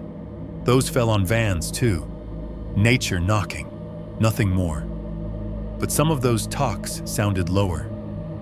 Not on the roof above my head, where branches could reach, but somewhere along the side panels. Closer to where a hand might land if someone stood just out of sight and reached up. Talk. This one came from the passenger side, by the sliding door. I held still, my muscles tensing, my ears straining. The podcast episode, now long finished, had rolled into another one while I'd been distracted. On the phone, the narrator was calmly describing a crime scene, his words flattened and distant by the speaker. His voice felt suddenly intrusive, like someone else talking in a room where something important was happening. I reached over and paused it, letting silence, or as close as you get to silence in a metal box under a storm, rush in. Without the voice, every tiny sound grew teeth. Rain, wind, the faint creak of wood as a branch rubbed against another. After that last talk, there was nothing. No follow-up, no progressing sequence of taps, moving from one side of the van to the other. I waited until my knees started to ache from kneeling on the floor. Pine cones, I told myself, my voice low and a little hoarse. Saying it out loud was supposed to make it real. Branches, that's all. I climbed back onto the bed, but this time I didn't let my back rest fully against the wall. I sat more upright, laptop in my lap again, volume turned lower, eyes flicking frequently to the edges of the screen, where the reflection of the fairy lights met the darker frame of the window. If the glare came again, I told myself, I'd be ready for it. As if readiness would change what it meant. 3.3. The night shuts around the van. Eventually, because there was nothing else to do, I made myself go back to the show. I hit play and watched the fake living room reappear, the actors stepping back into the same argument as if nothing had happened. My brain tried to let itself sink into the script again, to pretend that the only light that mattered was the carefully staged glow on my laptop screen. But the shift had already happened. Every few minutes, almost without deciding to, I would tap the space bar to pause, slide the computer to one side, and crawl over to a window. The motions became a loop, fingers finding the edge of a Reflectix cover, peeling it down just enough to make a narrow slit, eye pressed to the cold glass, breath held. Each time the result was the same. Darkness pressing up against the van, rain streaking down in diagonal lines, catching the faintest sliver of spillover from my fairy lights and turning it into dull silver. the suggestion of trunks beyond, faint verticals in a deeper black. No headlights, no shifting white beams sweeping the clearing, no red glow of taillights cutting through the trees, no human outlines where there shouldn't be any. After the third or fourth check, I started to feel stupid, like a kid creeping to the bedroom door to listen for monsters in the hall. The rational part of me, small, slightly smug, started to speak up again. "You're fine. It was a glitch, a reflection. Maybe you hit some key on the laptop and the screen brightness jumped for a frame." The part of me that had thrown my whole body into the turn when that glare hit did not buy it. But my arms were tired. My knees were starting to protest the constant kneeling and getting up. The instinct to normalize was strong. Around 10, Netflix politely asked me if I was still watching. The little prompt popped up over the paused frame, its blank friendliness more unsettling out here than it ever felt in an apartment. I took the hint and decided it was bedtime. Bedtime in the van is less about sleepiness than about surrender. You're admitting that whatever is out there, whatever noises might come, whatever weather might roll in, you're going to face it horizontal, half unconscious, barefoot. I closed the laptop, the click sounding loud and final in the small space. The screen went black, and for a second I could see my own face reflected there, pale and tired, fairy lights haloing my head. Then even that faded as the computer went fully dark. The dishes from dinner waited in the sink, slick with the last bits of sauce. I filled the little plastic dish tub with a few inches of water from the jug, the stream splashing hollowly against the thin plastic. A squirt of soap bloomed into blue-green swirls before dissolving. I washed by touch more than sight, fingers tracing the familiar curve of the bowl, the tines of the fork, the handle of the mug. The sponge squeaked against ceramic, thumped dully against the metal sink. When I was done, I shook off the excess water and dried everything with the one dish towel that perpetually smelled faintly of coffee and campfire, no matter how many laundromats it went through. Each item went back to its place. Bowl nested in bowls, fork slid into the narrow silverware drawer, mug hooked onto its usual screw under the cabinet. That routine was its own kind of spell, a way of convincing myself that normalcy still existed, that this was just another night in a long line of nights in a lot of different places. I turned off the main strip of fairy lights, leaving only the lowest string on the dimmest setting. They glowed like small, distant stars along the bottom edge of the cabinet, just enough to keep me from banging my shins on the corner of the bed frame if I had to move around in the dark. From outside, I knew the van would now look mostly dark, no glaring rectangle of light betraying exactly where I was.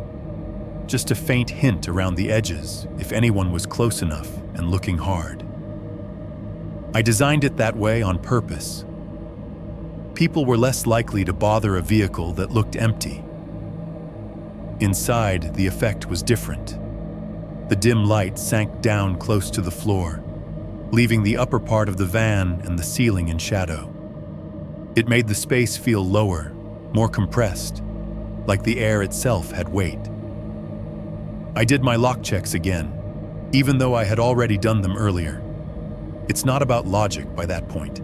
It's about muscle memory. Hand on the side door. Feel the latch solid under my palm. Give it a tiny test tug. The metal stayed put, unmoving. Hand on the rear doors. Fingers sliding over the bolt I'd added, cool and reassuring. The little protrusion aligned exactly with its mark. Back to the front to run my knuckles along the inside of the cab doors. Listening for the tiny rattle that would mean something hadn't engaged properly. Nothing. Just the rain drumming steadily above, and the faint grit of my own skin on plastic. The wind came in gusts now, moving differently than it had earlier. When it hit the side of the van just right, the whole body of the vehicle would sway a fraction of an inch, enough that you could feel it in your inner ear more than you could see it. The fairy lights shifted with it, their reflections sliding across the cabinet doors like small, pale insects. I crawled into bed and pulled the blanket up, tucking my feet under its weight. Lying flat again, the ceiling felt close. I could hear the rain more distinctly here, right above my head. It was a layered sound, not just one thing. A constant hiss where it fell more evenly, punctuated by heavier drips where water had collected on a branch and finally spilled over. And somewhere in there, the subtle ticking as individual drops hit specific spots with slightly different tones.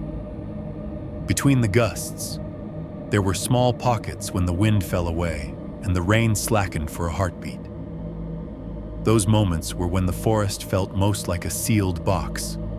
No traffic noise, no distant highway hum, no planes overhead. Just the sound of my own breath, loud in my ears, the small rustle of fabric when I shifted, the tiny thump of my heartbeat in the pillow.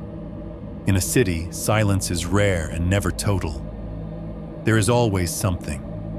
A refrigerator humming, a neighbor's TV, a car passing in the next block.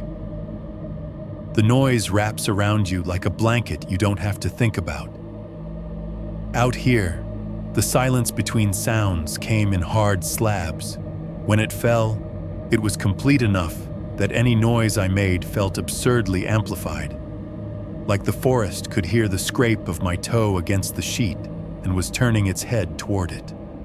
Lying there, staring up into the dim, moving patchwork of shadows on the ceiling, the memory of the glare pressed itself back into my mind. It bothered me more than I wanted to admit. I tried to line it up with every other weird little thing that had happened in the van that turned out to be nothing. The time in Utah, I thought someone was shaking the rear doors and discovered it was just the wind catching a badly tied tarp. The odd thump in a Nevada rest area that turned out to be a cat jumping off the hood after using it as a warm bed. Every time, my heart had pounded, my palms had gone slick, and then the explanation had presented itself, mundane and almost embarrassing. I told myself this would be the same, that if I thought about it in the morning, in proper daylight, I'd remember something I'd missed. A flash in the show, an auto brightness glitch, a reflection from my own lights against some piece of metal at just the right angle. If I heard an actual car pull in, I promised myself, we were done. No hesitation, no peeking first. Engine on, nose out, just like I'd planned. The mental rehearsal soothed me a little. Picture it, the crunch of tires on gravel, the rising growl of another engine, the wash of headlights through the curtains. That would be my cue. No car, no cue. Just rain and the slow ticking of cooling metal. I shifted onto my side, facing the sliding door. The faint glow from the low fairy lights outlined the latch and the seam where metal met metal. Just beyond that invisible line, the night pressed close, a solid wall of nothing. Somewhere in the van, a tiny electronic chirp broke the pattern of the storm. It was so brief that, for half a second, I thought I'd imagined it. A single, high, confused beep, followed by a faint click. I lifted my head off the pillow, heart kicking into a higher gear. The sound came again, not the beep this time, but a small relearning of the space.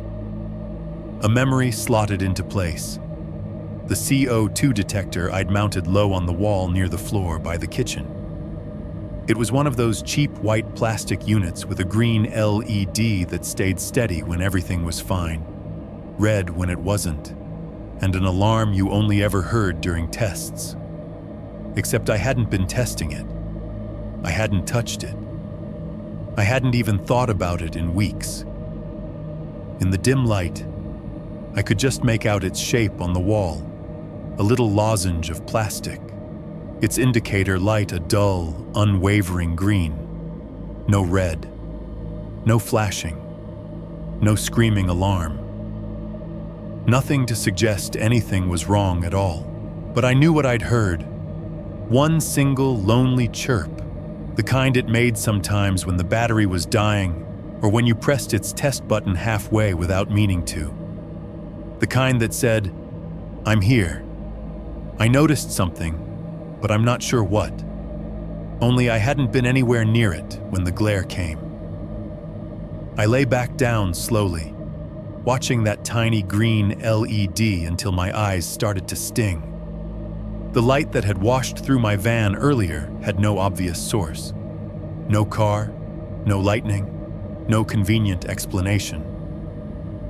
And swallowed up in the cascade of rain and Netflix noise, I hadn't registered the other thing that had happened at the same time. Not until much later, replaying it in my head on a loop. Right when the screen went white and the world snapped hard and bright for that fraction of a second, something had passed through my little metal box with just enough force to make an old, overlooked sensor wake up and clear its throat. Just once, like it had felt the edge of something that wasn't supposed to be there. 4.1. The branch snapping under someone's foot. I do not know what time it was when I woke up. The van was dark. Not the soft, controlled dim of fairy lights turned low, but the thick, natural dark of everything off at once. My laptop was a dead, closed weight somewhere near my knees. The little string of lights was out. The only illumination left was a weak smear of gray leaking in from the smallest window, where the curtain never quite sat flush. For a few seconds, I lay there in that formless black, not even sure what had pulled me out of sleep. My brain floated somewhere between a dream and the ceiling, trying to remember where I was. Then the sound came into focus. Rain. Not the scattered patter I had fallen asleep to, but a full, constant roar, like someone had tipped the sky over and it was emptying itself directly onto the roof. The drops hit hard enough that they seemed to blend together, individual impacts merging into a rough, unbroken sheet of noise. Underneath, far away and occasional, there was a low grumble.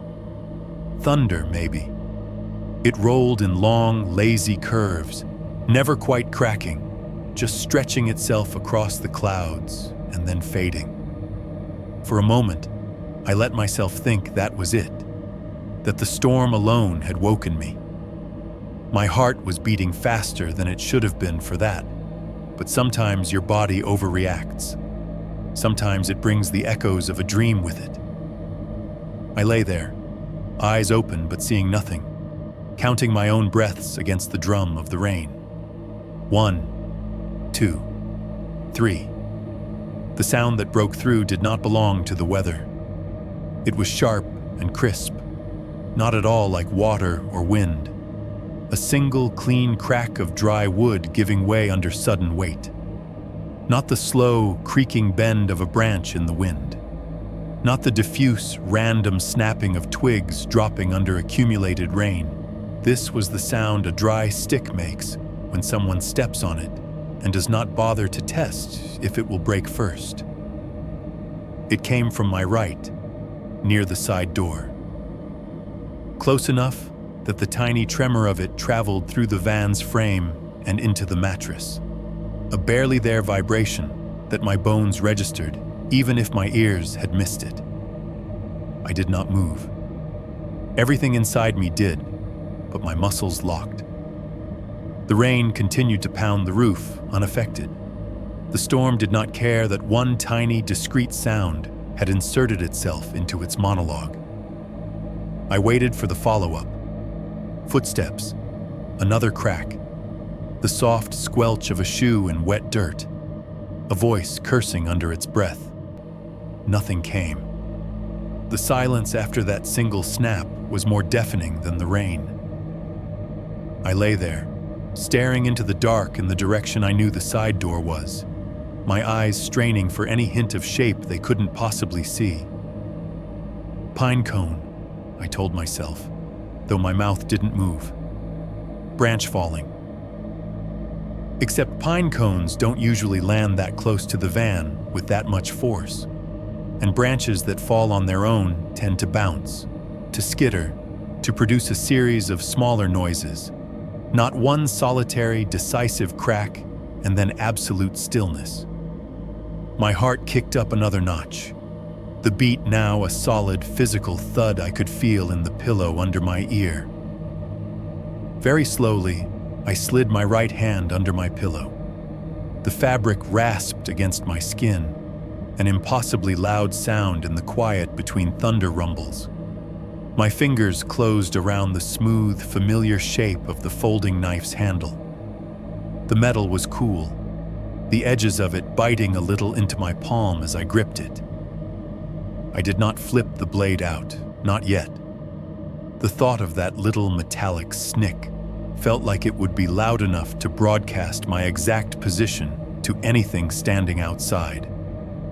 For now, it was enough to just have it in my hand, something solid and sharp I could pretend would matter.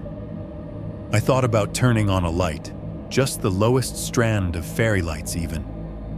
Enough to let me see the edges of the van, to confirm that everything inside still looked like I'd left it. But instinct pulled hard in the other direction. Light works both ways.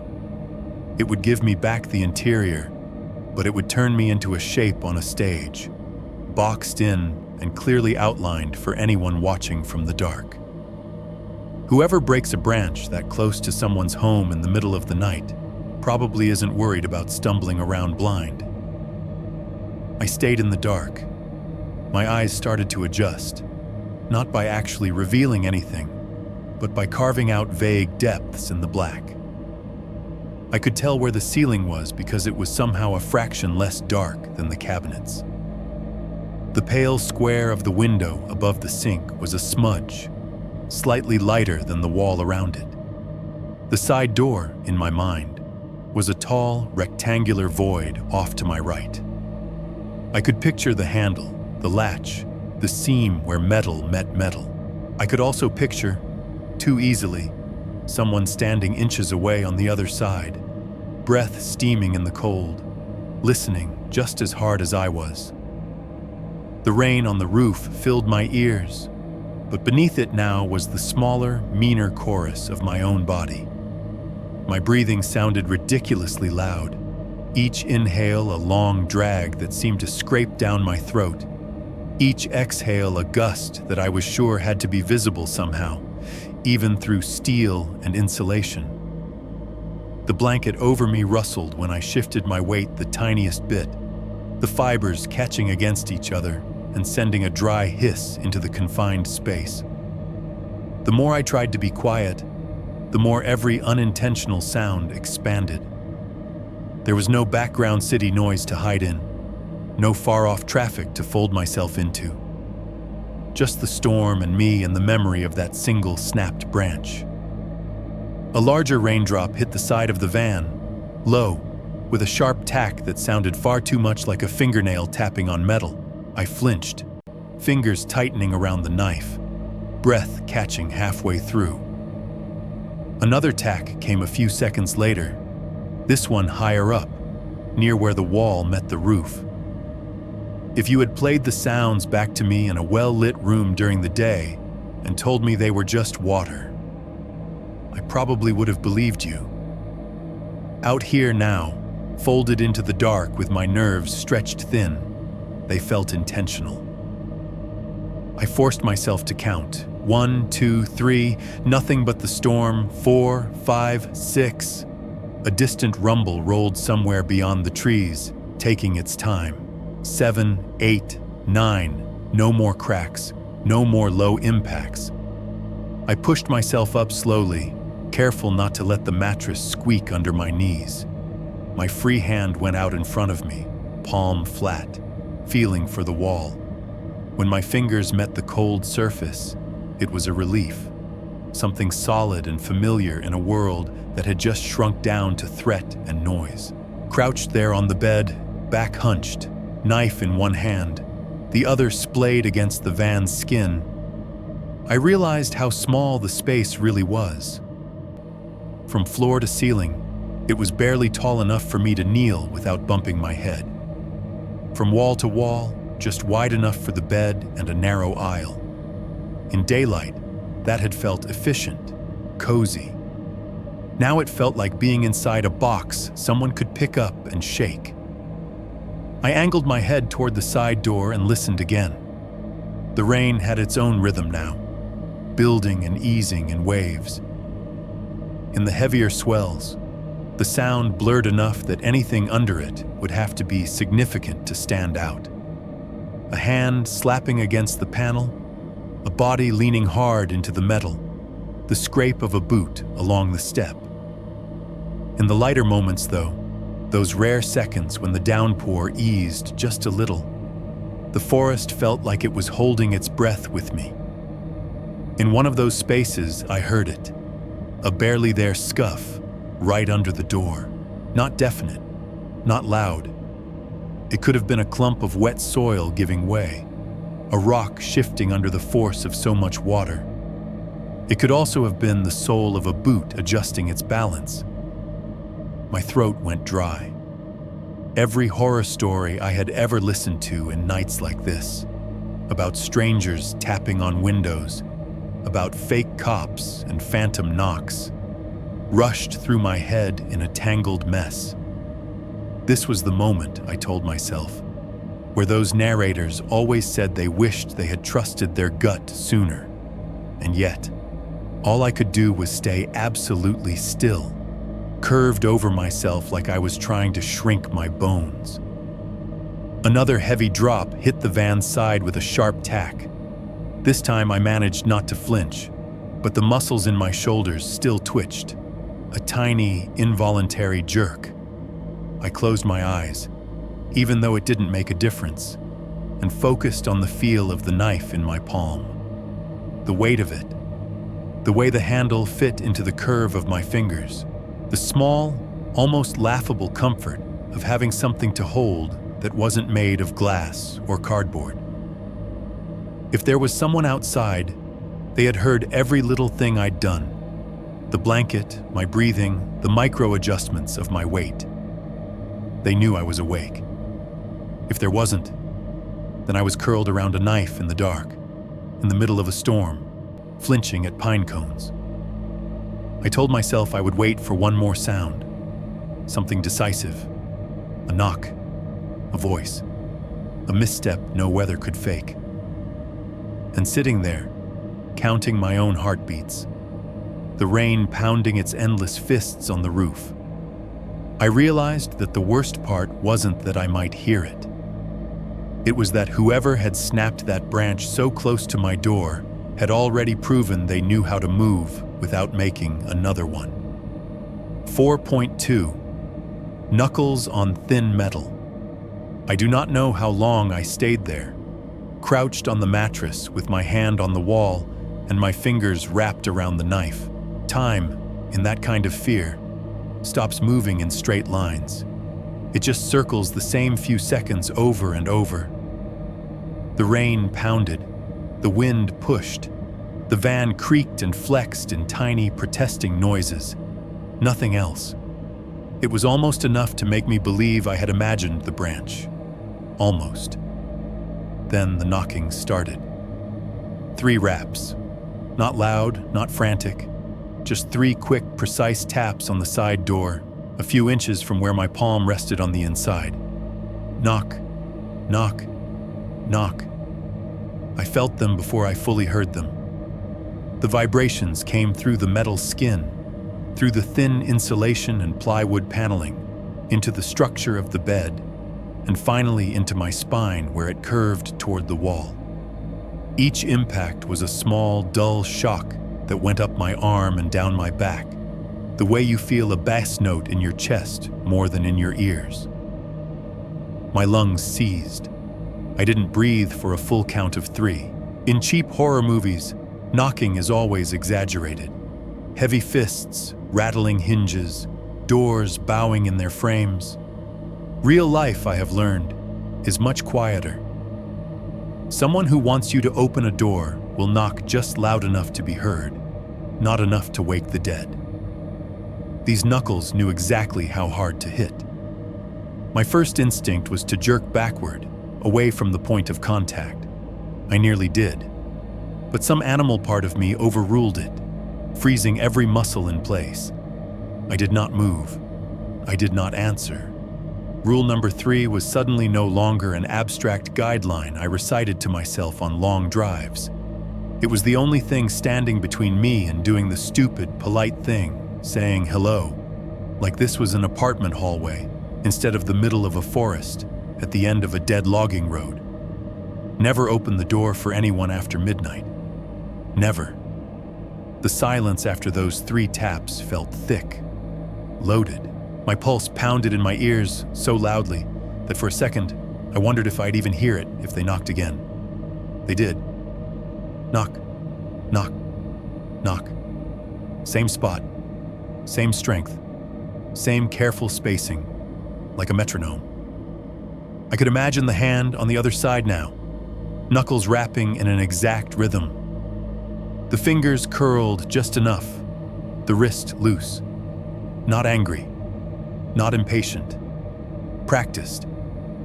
I clamped my teeth together to stop them from chattering and pulled air in through my nose as slowly as I could, trying to make my breathing as quiet as the rest of me. Every inhale felt like it scraped against the inside of my chest. The knocks came again. 3 taps, pause, 3 taps, pause, over and over.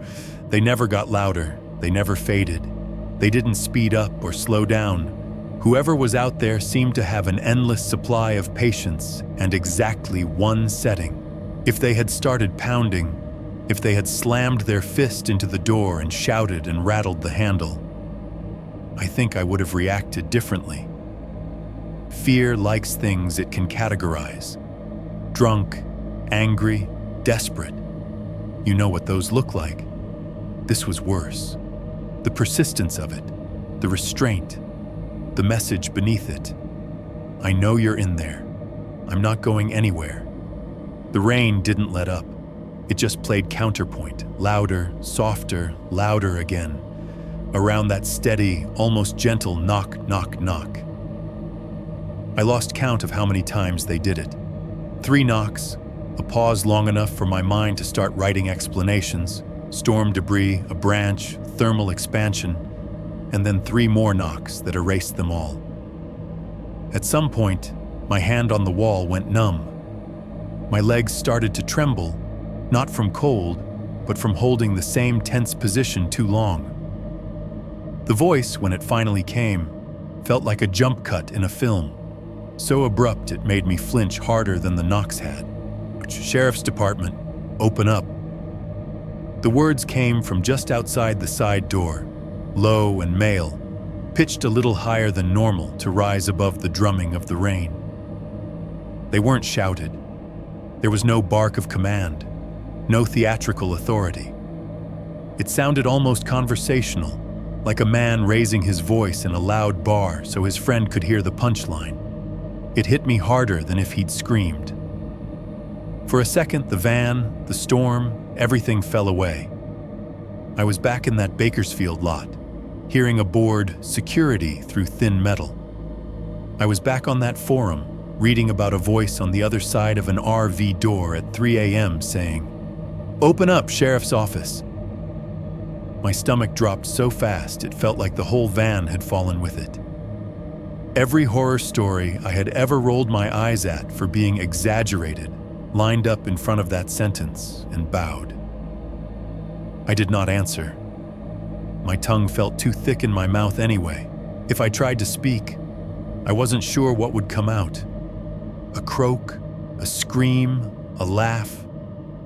The rain filled the space after his words, bouncing off the roof in 1,000 tiny explosions. My brain, finally shaken out of its freeze, started doing what it always did when it was scared. running diagnostics, headlights. If there really was a sheriff's car outside, the clearing should have been lit up like a stage.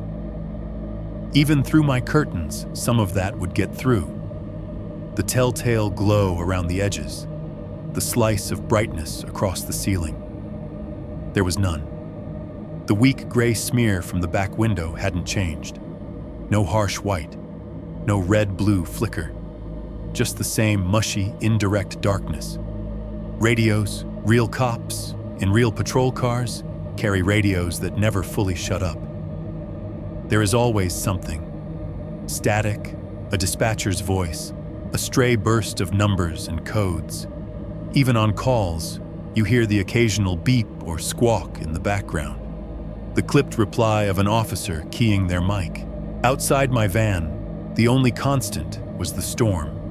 No crackle of comms, no distant call signs, no clipped 10-4 filtered through fiberglass and rain. Procedure. I am not an expert in law enforcement, but I had watched enough encounters in parking lots and read enough reports to know one thing. Officers do not stand in the dark at the end of an unmarked road, knocking politely on unknown vehicles for 5 whole minutes before identifying themselves. They run the plate first, even in nothing towns, even in nowhere forests. If they have taken the trouble to drive out, they are not coming in blind. They know who the vehicle is registered to before they ever touch the door. I thought about my van, with its out-of-state plates and its lack of any obvious company logo. I thought about the fact that my registration address was 3 states away, and that my phone had flashed no service before I'd turned off the highway. Who exactly were they supposed to have called in my plate to? On the other side of the wall, the man stood in the rain and waited. For a long, stretched-out moment, he didn't knock again. The only evidence of him was the echo of his words replaying in my head and the prickling awareness of his presence like static along the skin of the van. Then, as if to remind me he was still there, he tapped once more. Knock, knock, knock. Sheriff's Department, he repeated, a little louder this time. Ma'am, I need you to open up for me. There was something in his tone on that second sentence. The ma'am sounded practiced, falling out of his mouth like it lived there. The rest of it, though, the I need you to, was almost too smooth, like a line he'd rehearsed and was proud of. My hand tightened on the knife until my palm hurt. Images flickered behind my eyes, unbidden and too specific. The man in the flannel at the chevron, his eyes on my keys, the glint I'd seen in the mirror at the start of the forest road, the dark pickup in the blurry camera still, plate washed out. Real cops don't do this, I thought. Or maybe I whispered it. It felt like both. Real cops pull in with their headlights cutting through the dark. They park at angles.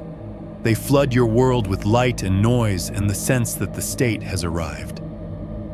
They don't stand alone in a storm, invisible, knocking softly on anonymous metal boxes in the woods and asking nicely to be let inside. Whoever was outside my van had chosen the one phrase most likely to make a law-abiding person override their fear and unlock their only layer of protection. Sheriff's Department, open up. He wore those words like a mask, and with every patient 3-beat knock, he was testing whether or not I believed in it enough to let him in. 4, 3, 2 voices, 2 sets of footsteps. At some point, I realized that not moving was its own kind of decision. I could sit there in the dark, curled around a knife while a stranger calling himself Sheriff's Department knocked patiently on my skin. Or I could find out what I was actually dealing with. Not by opening the door, not by giving him what he wanted, by looking at him from an angle he hadn't planned for. The side door was to my right. Opposite it, on the driver's side, was the smallest window in the van, a narrow rectangle above the counter, half hidden by a curtain and a layer of reflectix. From outside, at night, it barely showed as anything at all. That was my advantage. Very carefully, I shifted my weight off my knees and onto my elbows, lowering myself flat on my stomach. The mattress springs complained with a tiny creak that sounded deafening to me and probably didn't carry more than a foot. The knocking continued. Knock! Knock! Knock! Ma'am, the man said, his voice a little sharper now. Open up, please. Sheriff's Department. We need you to open the door. The politeness clanged. It was tacked on, like a word added later to soften a script. I dragged myself forward inch by inch, using my toes and my left forearm, keeping my right hand clamped around the knife. I tried to move in the rhythm of the rain, each push forward masked by a heavier swell of noise from above. When I reached the edge of the bed platform, I eased my hand down to the floor, fingers searching for the narrow strip of vinyl. The cold of it under my skin made me realize how warm the mattress had been. The rest of the van felt suddenly hostile and unfamiliar, a maze of hard corners and things to bump into. I slid off the bed and onto my knees, every joint protesting. The low ceiling made it impossible to stand upright. I stayed in a crouch, hunched, feeling my way along the cabinet edge toward the small window. The CO2 detector was a pale blur at knee level, its tiny green light steady. It might as well have been staring at me, unblinking. When I reached the window, I pressed my back to the counter and took a moment to listen. The knocks had moved slightly. They were still on the side door, but there was more force now. The 3 taps had gained weight, a hint of impatience beneath the discipline. Each one sent a clearer vibration through the walls, a little shiver of metal and wood. Sheriff's Department, the man said again. Ma'am, we're going to need you to open up. Rain came in waves, hammering the roof, easing, then hammering again. The thunder was closer now, still more of a rumble than a crack, but it sat heavier in the air. I reached up with my free hand and found the edge of the reflectix cover. The foil surface was cool and slightly tacky with condensation. I pinched the corner between my fingers and peeled it back as slowly as I could, an inch at a time. The Velcro tabs let go with tiny, ripping whispers that made my teeth clench. I stopped after the first inch, waited, heart pounding, then pulled another inch. Through the narrow slit I'd made, a thin line of outside seeped in. Wet air, darker than the interior, the faintest hint of motion. My eye adjusted. He was closer than I wanted him to be. I could see him from the side, angled slightly away from me, his attention still focused on the sliding door. Not a uniform, no hat with a badge, no reflective vest, just a dark hoodie, the fabric plastered to his shoulders by the rain, the hood up over a baseball cap. Jeans clung to his legs, darker where the water had soaked in. Boots, heavy and mud-dark, planted firmly in the gravel. One hand rested flat on the metal of my van, right about where I'd felt the knocks. The fingers were splayed, the palm pressed against the panel like he was feeling for a pulse. He was turned just enough that I could see the angle of his jaw, the shadow of stubble. No radio on his shoulder, no holster visible at his waist, no reflective stripes, no patches. Nothing to catch the faint light and proclaim authority. Just a man in a hoodie in the middle of a forest at 4 a.m, standing too close to my only door. My stomach went cold. Whatever slim margin of doubt I'd held on to, that this might somehow be legitimate, some weird rural cop doing things the wrong way, evaporated. I let the reflectix fall back into place, sealing off my view, the Velcro kissing the frame with a soft, final shk. my decision was made. Whoever he wasn't law enforcement. The goal was no longer to pretend I wasn't there. The goal was to get out alive. The next knock came harder, as if he'd sensed the shift too. Knock, knock, knock. The pattern was the same, but there was a bite to it now. Sharp impacts that rattled a spoon in its hook and made one of my cabinet doors buzz faintly in response. "Ma'am," he called, voice raised just a little more. "Sheriff's Department, open up. We need to make sure you're okay in there." The wording was wrong.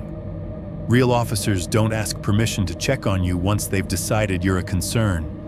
They don't stand under a storm politely requesting access. Somewhere near the rear doors, another sound cut through. A second voice. Quieter. Lower. Too muffled by distance and rain to make out the words, but clearly speaking in short bursts, a few syllables at a time. The cadence was wrong for talking to me. This was sideways speech, someone addressing someone else. I had not wanted proof that he wasn't alone. Now I had it anyway. There were at least two of them. My plan simplified itself. Driver's seat. Key. Forward. I tightened my grip on the knife, though I knew it would be useless if they got into the van. Its purpose now was psychological. As long as I was holding it, I could pretend I was not completely helpless. The path from the bed to the driver's seat was only a few feet, but it felt, in that moment, as long as the road that had brought me here. I dropped back onto all fours and began to crawl toward the cab. Every part of the van that could make a sound seemed determined to do it. The floorboard under my knee gave a faint, traitorous creak as I shifted my weight. The mattress springs let out a tiny sigh as I pushed away from the bed. My hoodie brushed against the cabinet edge with a low rasp. Each noise felt like a flare fired straight into the night, announcing my progress to anyone listening. Outside, the man kept knocking. Knock, knock, knock. "Ma'am, you need to open this door," he said. "Don't make this harder than it needs to be." The second voice murmured again near the back. I couldn't make out the words, but I could hear the intent. Short commands, confirmation, the rhythm of someone checking steps off a mental list. I reached the back of the driver's seat and pushed myself up, keeping my body as low as I could. The curtain between the cab and the living space brushed the top of my head, its fabric cool and slightly damp where condensation had gathered.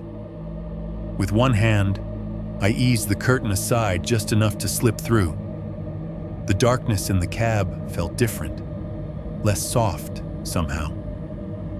The faint gray rectangle of the windshield was visible ahead, streaked with rain. Beyond it, nothing but the vague suggestion of the clearing. The driver's seat was right there, silhouette familiar. I shifted my weight, bringing one foot forward, boot sole whispering against the floor mat. Behind my left ear, closer now, the knocks sharpened. Knock, knock, knock. The metal of the sliding door vibrated in sympathy.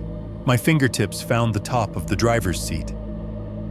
I lowered myself onto it slowly, muscles shaking from the effort of trying not to let it squeak. The vinyl was cold even through my clothes.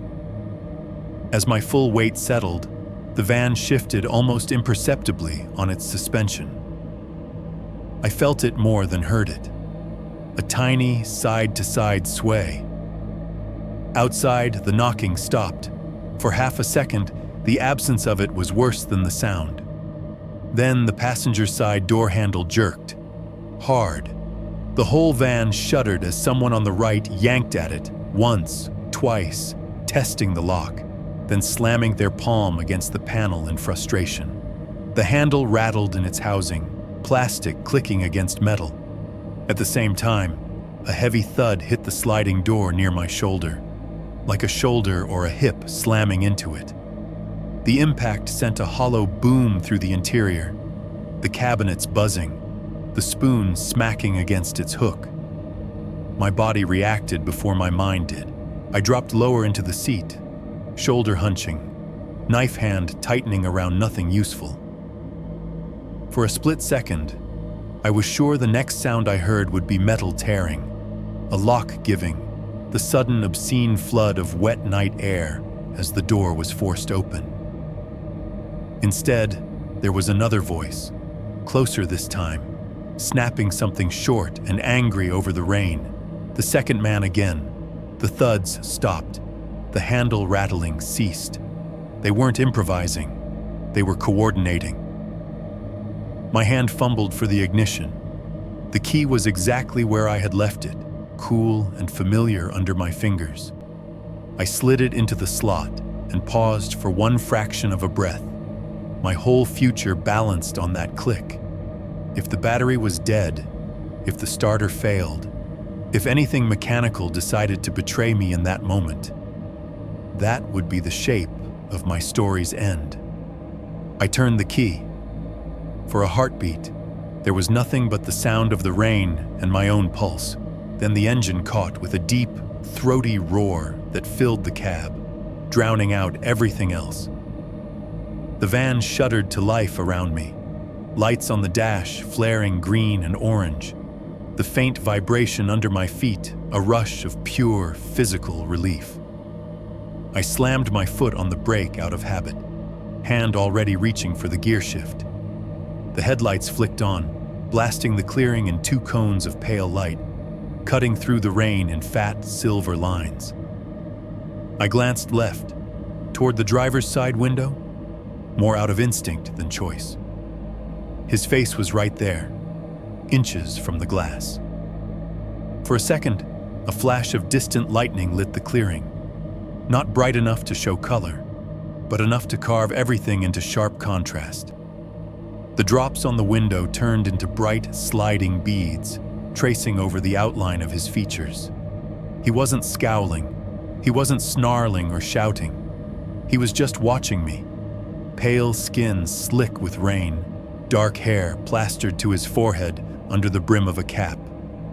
Eyes wide and unblinking, locked on mine through the barrier of glass and storm. There was no surprise in them, no anger, just calculation. A quick clinical assessment, like a man noting the starting gun had gone off a half second earlier than he expected, and adjusting his stride accordingly. 5.1, tires in the mud. For a second after the engine caught, I thought I had won. There's this tiny, stupid part of your brain that believes the sound of your own motor roaring to life is some kind of magic spell, a force field that snaps into place as soon as the dashboard lights flare on. As if a running engine turns your vehicle into a ship leaving the dock, untouchable once it's moving. That fantasy lasted exactly as long as it took my back tires to start spinning. I dropped the van into drive and pressed the gas, not flooring it, just enough to roll forward. Instead of the clean push I was used to, the whole rig shimmied under me. The rear end twitched sideways, a sick, sliding motion. The engine revved higher, and the sound coming from behind shifted to a high, thin whine, rubber against mud with nothing to grip. The headlights lit up the clearing, rain slashing diagonally through the beams. The pale circle of gravel in front already turned to a patchwork of dark, slick mud where the water had begun to pool. The trees at the far edge looked further away than they had before, like the distance had stretched. My heart slammed into my ribs. For a split second, the van felt weightless and heavy at the same time, like it was floating on top of the muck instead of biting into it. On my left, outside the driver's window, the man's hand lifted. He didn't flinch back from the blast of the headlights. He just raised his arm, fingers spread, palm open, in a motion that might have been reaching for the mirror. might have been about to slap the glass, might have been something else entirely. I didn't stick around to find out. Instinct made me ease off the gas for a heartbeat, then feather it again, gentler, feeling for that point where the tires stopped screaming and started biting. I'd learned that dance in snow and in sand and in too many badly graded BLM lots. You can't bully traction. You have to coax it. The whine dipped. The vibrational tone under my feet changed. There was a subtle shift from sliding to grabbing. A tiny, almost imperceptible moment where the tread found something solid underneath the slime. Then the van lurched forward. Mud sprayed up into the wheel wells with a wet whoop, whoop, whoop, peppering the underside with grit and small stones. I heard something clatter against the metal beneath my feet. A rock kicked up, or maybe something thrown by one of the men, bouncing off the chassis with a hollow clang. I kept my foot steady, not giving it more gas than necessary, nudging the van along the curve of the clearing toward the gap in the trees that marked the start of the road. In the side mirror, for a brief, disbelieving second, I saw both of them. One stood near where the sliding door had been, hoodie plastered to his head, hands at his sides now, rain pouring down over his shoulders. The other was closer to the rear corner, his outline fuzzier in the spray, head turned toward the leaving van. They were not running. They were not chasing. They just stood there in the downpour, watching as my taillights cut a red smear across the circle and began to shrink. If they had sprinted toward me, if they had tried to grab the back doors or thrown themselves in front of the hood, it would have fit some narrative I understood. Rage, desperation, a last-ditch attempt. Their stillness was worse. It said they had time, that this was not the only plan they'd ever made, that my leaving right then was one outcome they were willing to accept, maybe even one they had accounted for. The van's nose found the narrow cut of the logging road, and the trees swallowed the clearing behind me. The beams from my headlights were suddenly too close, bouncing back off wet trunks, turning the world into a tunnel of white-flecked brown and black. The gravel under the tires was slick, ruts filled with flowing water. The engine's steady growl was loud in the confined space of the cab, but I could still hear the clatter of mud and rock under the wheel wells, the occasional ping as something harder than dirt shot up to smack the undercarriage. My hands locked around the steering wheel, knuckles gone bloodless. Every slight shift of the tires sent a corresponding jolt up my arms. I kept my speed low, 15 maybe, then 10. Too slow, and I risked bogging down in the deeper patches. Too fast, and one bad slide would send me into a tree or over the edge where the land dropped away. In the corners of my vision, every shadow between the trees looked like it was about to detach itself and step into the road. The pines, so familiar and harmless in daylight, became a gauntlet of possible silhouettes.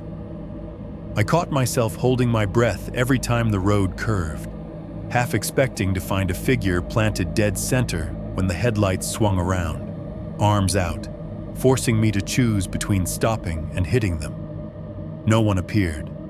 The only movement outside the beams was the frantic, wind-driven jitter of branches, shedding water and bending away as the van passed. Behind me, the clearing and the men in it were gone. But the sense of being watched didn't leave with them. It clung to my shoulders like a wet tarp, a pressure between my shoulder blades that made me want to check the rearview mirror over and over. I did it once and immediately regretted it.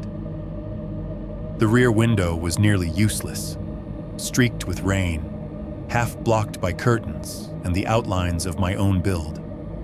In the red glow of the taillights, all I could see was turbulence.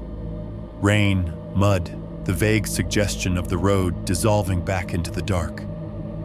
No headlights behind me, No second set of beams weaving through the trees.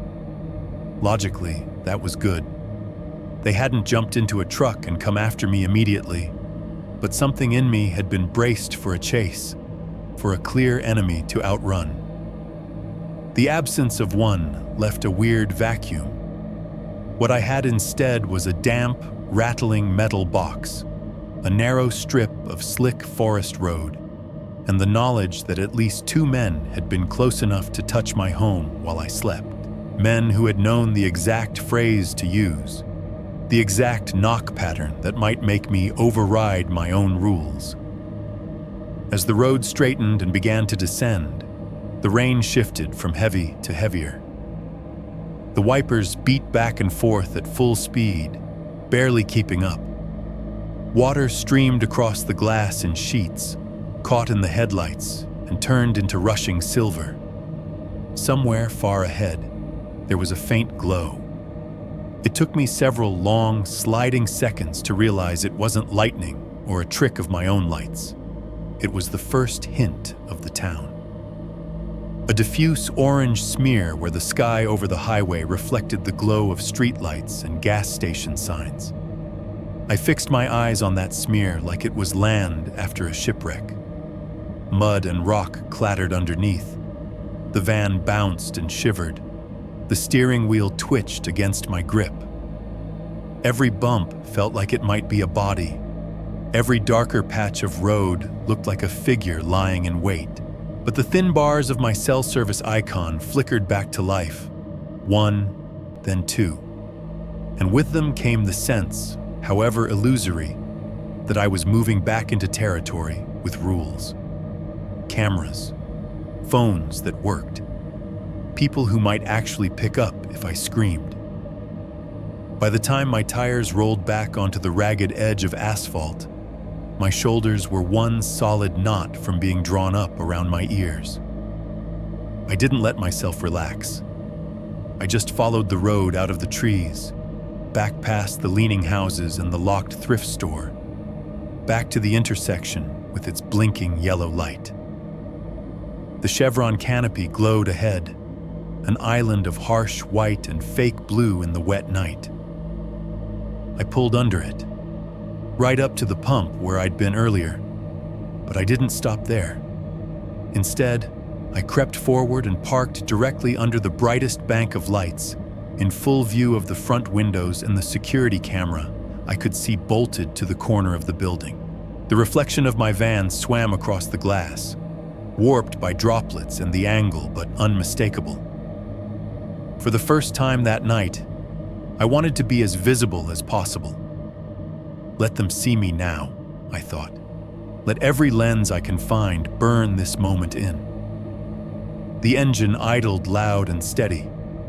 I shut it off anyway, listening to it die with the uneasy feeling that I was killing my own shield. Then I grabbed my keys and stepped out into the wet, my legs shaky, knees almost too weak to hold me. Under the canopy, the rain became a curtain instead of a wall, falling just past the line of light. I walked through the little windless space to the door and went inside. 5.2, back under neon. Stepping into the chevron felt like stepping into a different planet. The storm sound dimmed a little as the door thumped shut behind me, bell giving its tired ding. The air inside was warmer, thicker, and carried the same layered smells as before. Burnt coffee, spilled soda, fryer grease, and lemon-scented cleaner doing its best to mask all of it. Overhead, the fluorescent lights buzzed, a constant insect-like hum. One of the fixtures flickered just enough to draw the eye whenever it thought about going out, then changed its mind. A tinny country song played from speakers hidden somewhere in the ceiling, the steel guitar and soft drawl adding a weirdly cheerful soundtrack to the late hour. The coolers along the back wall roared and rattled, their compressor cycles overlapping so that there was always some mechanical groan filling any gaps in the music. After the deep, organic noise of the forest, the rain, the trees, my own breath, This artificial soundscape felt fake and almost obscene, like walking onto a set after being stuck in the real thing. For a second, my brain refused to connect the place with what had just happened. It wanted to divorce the two. The horror in the woods lived in one box, the gas station lived in another. But they were only a few miles apart on the same road. I had driven directly from one to the other, dripping fear and mud across the distance. The night clerk looked up from behind the counter. He was older than the cashier I'd seen earlier, maybe late 40s or early 50s, with deep lines around his mouth and eyes that had the flat, exhausted look of someone who'd seen every type of customer wander in after midnight. His chevron polo hung loose on his frame. The logo faded almost to nothing. For a second, he squinted, like he was trying to place me. Then I saw recognition flicker. Out-of-state plates, white van, woman traveling alone. It doesn't take much to stick in the memory in a town that small. "You back," he said. It came out as half statement, half question. His voice had the rough edge of too much coffee and not enough sleep. "Yeah," I said. My own voice sounded wrong in my ears, higher than usual, stretched thin. He looked past me out the front windows, as if expecting to see someone else behind me. The only thing out there was my van under the lights and the slice of highway beyond, empty and wet. "You okay?" he asked. It was a simple question, the kind retail workers ask a dozen times a night when someone drops a bottle or trips on the mat. But something in the way he said it, slightly slower, eyes lingering on my face for a beat too long, told me he meant it for real. I opened my mouth and nothing came out at first. Behind my ribs, my heart was still beating like it was convinced we were in motion. My hands shook just enough that I curled them into fists at my sides so he wouldn't see. I started, then stopped. The words I had lined up in my head sounded ridiculous when I tried to push them out into shared air. I think someone tried to get into my van up there. I think 2 men followed me, pretended to be the sheriff's department, waited in the woods for me to fall asleep. It all sounded like something from the very podcast episodes I'd been listening to. Not like something you say while standing under fluorescent lights in front of a rack of scratch-off tickets. "I think someone tried to mess with my van up there," I managed finally. The clerk's eyebrows went up a millimeter. "Up where?" "On that road," I said, jerking my thumb in the vague direction of the forest. "The logging road? The one that goes back past town?" He frowned, the lines on his forehead deepening. "Ain't much up there," he said. "Old guys hunt sometimes. Kids go party in the summer. Not this time of night." "Yeah, well," I said, and heard the edge creep into my voice. Someone was up there tonight. I could have stopped there. I should have. He might have nodded, muttered something about kids, and we could have both gone back to our roles. Me as the slightly rattled traveler, him as the sympathetic but detached clerk. But the words were lodged in me now, the specific words the man outside had used, and keeping them inside felt like they were going to sit there and rot if I didn't let them out. "He said he was sheriff's department," I added. The clerk's eyes sharpened just a little. The country song pattered on in the background about trucks and heartbreak, comically wrong.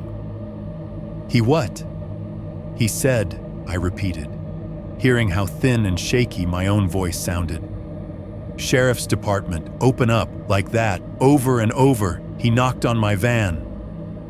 Saying it out loud made it somehow more real and more insane at the same time. The combination of the formal phrase and the mental image of that damp hoodie, that baseball cap, no badge, no car, no lights, made my mouth go dry. For a second, the clerk didn't react. Then he glanced over his shoulder at the far wall. There, above a corkboard cluttered with notices and faded hiring flyers, a beige landline phone hung in its cradle. Next to it, taped at a slightly crooked angle, was a printed sheet with the county sheriff's office number in large, blocky font. The clerk looked at the phone, then at me, then back to the phone. The fluorescent lights hummed. The cooler kicked on. Somewhere behind the counter, something beeped, a forgotten appliance reminding no one of anything important. "You should call," he said finally. There was no hesitation in his voice, but there was something else. Caution, maybe. Or the weary knowledge of someone who'd seen too many situations he couldn't fix from behind a register. The idea of picking up that phone and telling a stranger on the other end what had happened made my skin crawl.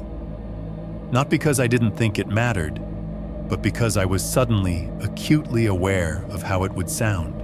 Hi, yes. I parked my van at the end of an unmarked road in the middle of a storm by myself. And then I got scared because someone knocked and said he was you. I could hear the questions already. Why were you out there? Did you see a vehicle? Did you get a plate? Were you drinking? Are you sure it wasn't just a hunter? A ranger? A neighbor? Are you sure you're not just some anxious van girl reading too many stories online? I must have hesitated too long. The clerk wiped his hands on a towel, left the counter, and stepped closer. Not invading my space, but bridging some of the distance. "Ma'am," he said quietly, and there was a different quality in his voice now. "We don't have any deputies patrolling up there tonight. Not in this weather. If somebody's saying they are, they ain't." That did it. The last fragile bit of plausible deniability I'd been clinging to snapped. I looked at the phone, at the number taped beside it, and at the security camera dome in the corner. Its dark eye pointed down at us. Under the humming neon and the flickering lights, soaked through and still tasting metal in the back of my throat, I realized that whatever had happened in that clearing was not going to stay in the dark just because I wanted it to. I stepped toward the wall, reached for the phone, and lifted the receiver. 5.3. "We have no units out there tonight." The phone felt heavier than it had any right to. It was just a beige landline with a plastic receiver, the kind you see in every small business that has not yet bothered to upgrade to something sleeker. The cord was curled and a little stretched out, the buttons slightly yellowed. I dialed the non-emergency number from the sheet taped above it, my fingertips slipping once on the damp plastic. Each beep sounded too loud in the quiet space near the restrooms. Behind me, the store went on with its own life. The TV over the counter showed a car commercial with the sound off, shiny trucks splashing through mud in slow motion. The coolers hummed and rattled. Somewhere, something in the ceiling creaked as the building adjusted to the weight of so much rain. The phone rang 3 times. On the 4th, a woman answered. "County Sheriff's Office, this is dispatch," she said. Her voice had that peculiar mix of drowsy and professional, like she'd been staring at the same set of monitors and blinking lights for hours, but could still snap into protocol at any second. "Is this an emergency?" "No," I said, too quickly. Then, I don't think so. I'm safe now." "Okay," she said. I could hear the faint clatter of a keyboard in the background, a TV somewhere on low, the hum of whatever machines keep rural night shift alive. "What's going on?" I gave her my name. It sounded small in my own ears, like it belonged to someone else for a second. I described my van, white Ford Transit, out-of-state plates.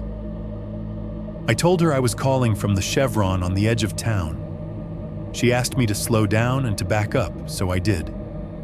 I described the road, the old logging spur off the highway, unmarked, the one that led to the circle clearing at the end.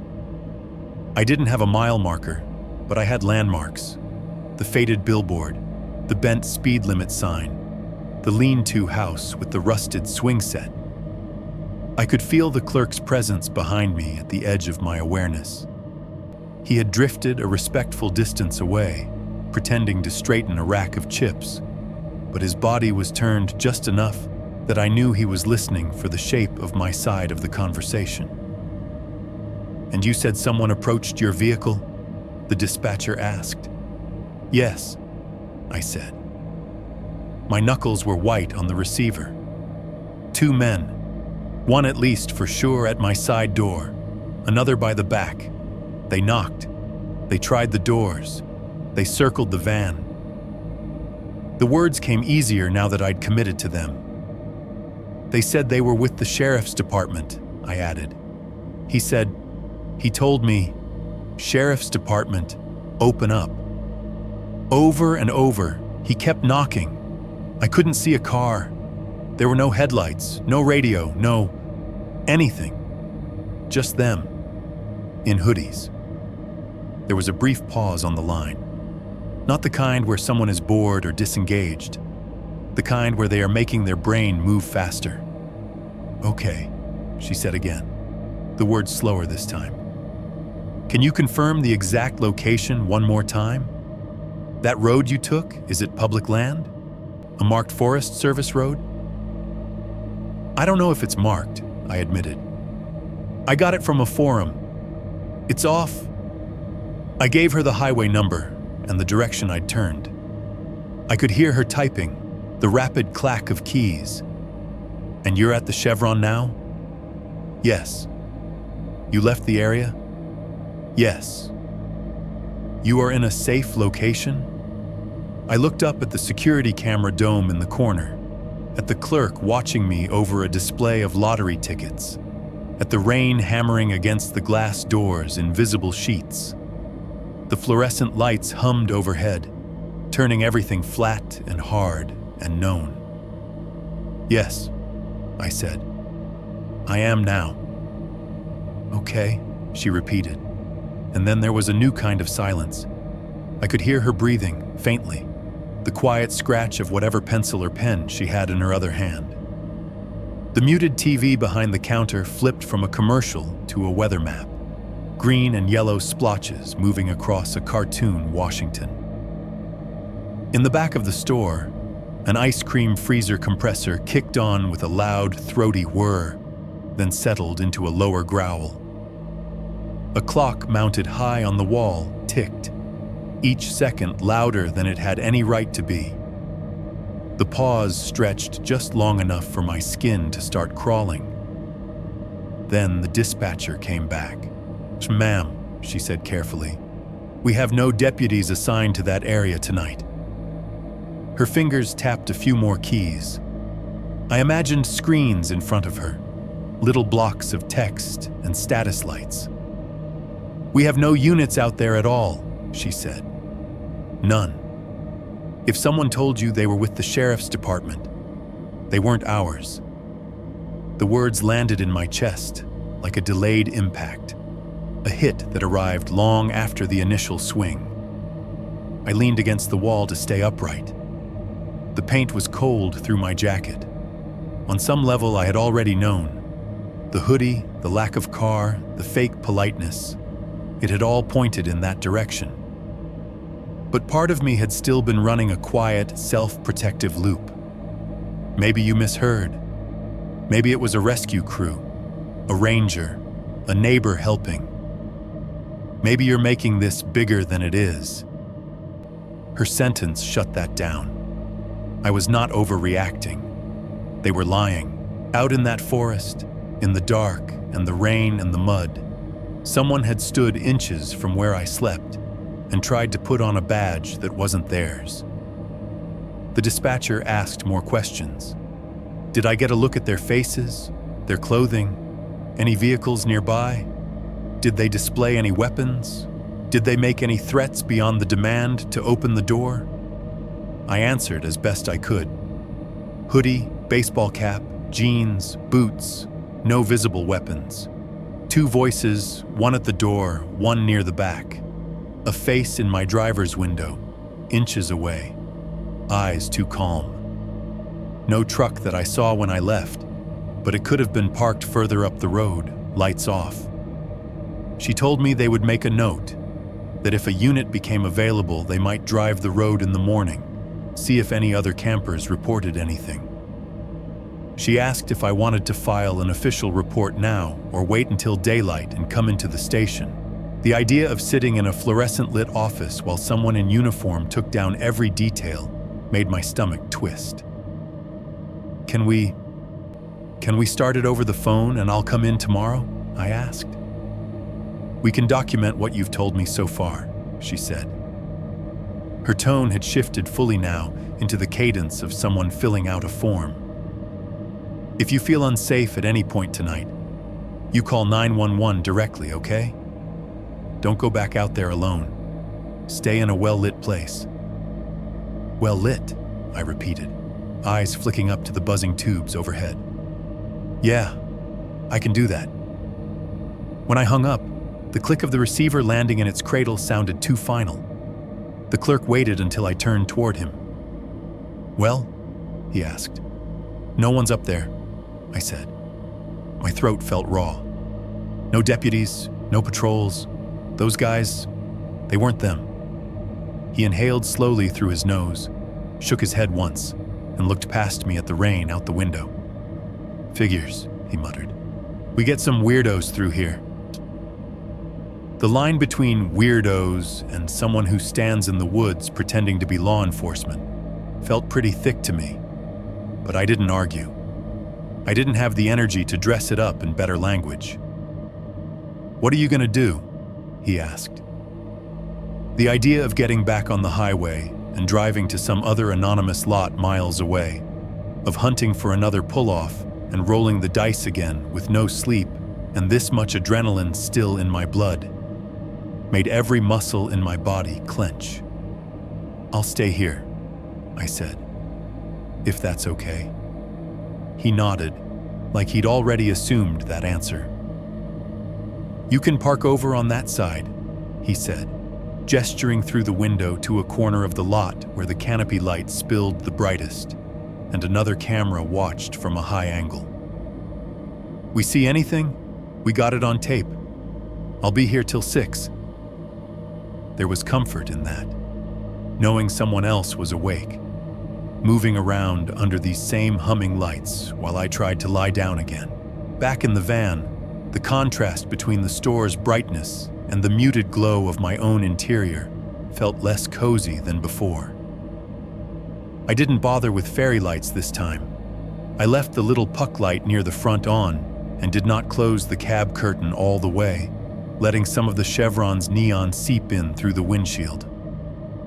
I parked where he'd suggested, angled toward the store, under the camera, sandwiched between a concrete parking block and a battered ice machine. There was nowhere for anyone to creep up from the trees, no logging road disappearing into dark, just painted lines, oil stains, and the orange glow of sodium vapor lamps buzzing endlessly overhead. It was ugly. It was exposed. It was exactly where I wanted to be. When I finally lay down again, the sounds were different. No rain on a metal roof, or at least not only that. The storm still pounded the canopy, but its voice was filtered through layers of steel and plastic and fluorescent hum. Inside the store, just beyond the wall, the cooler's compressor cycled on and off with a loud, repetitive clack-whir, like some mechanical heartbeat that could not quite keep a steady rhythm. Every 12 or 15 seconds, it would cut off suddenly, leaving a brief pocket of almost silence, only to slam back into motion a moment later. It should have been annoying. It was.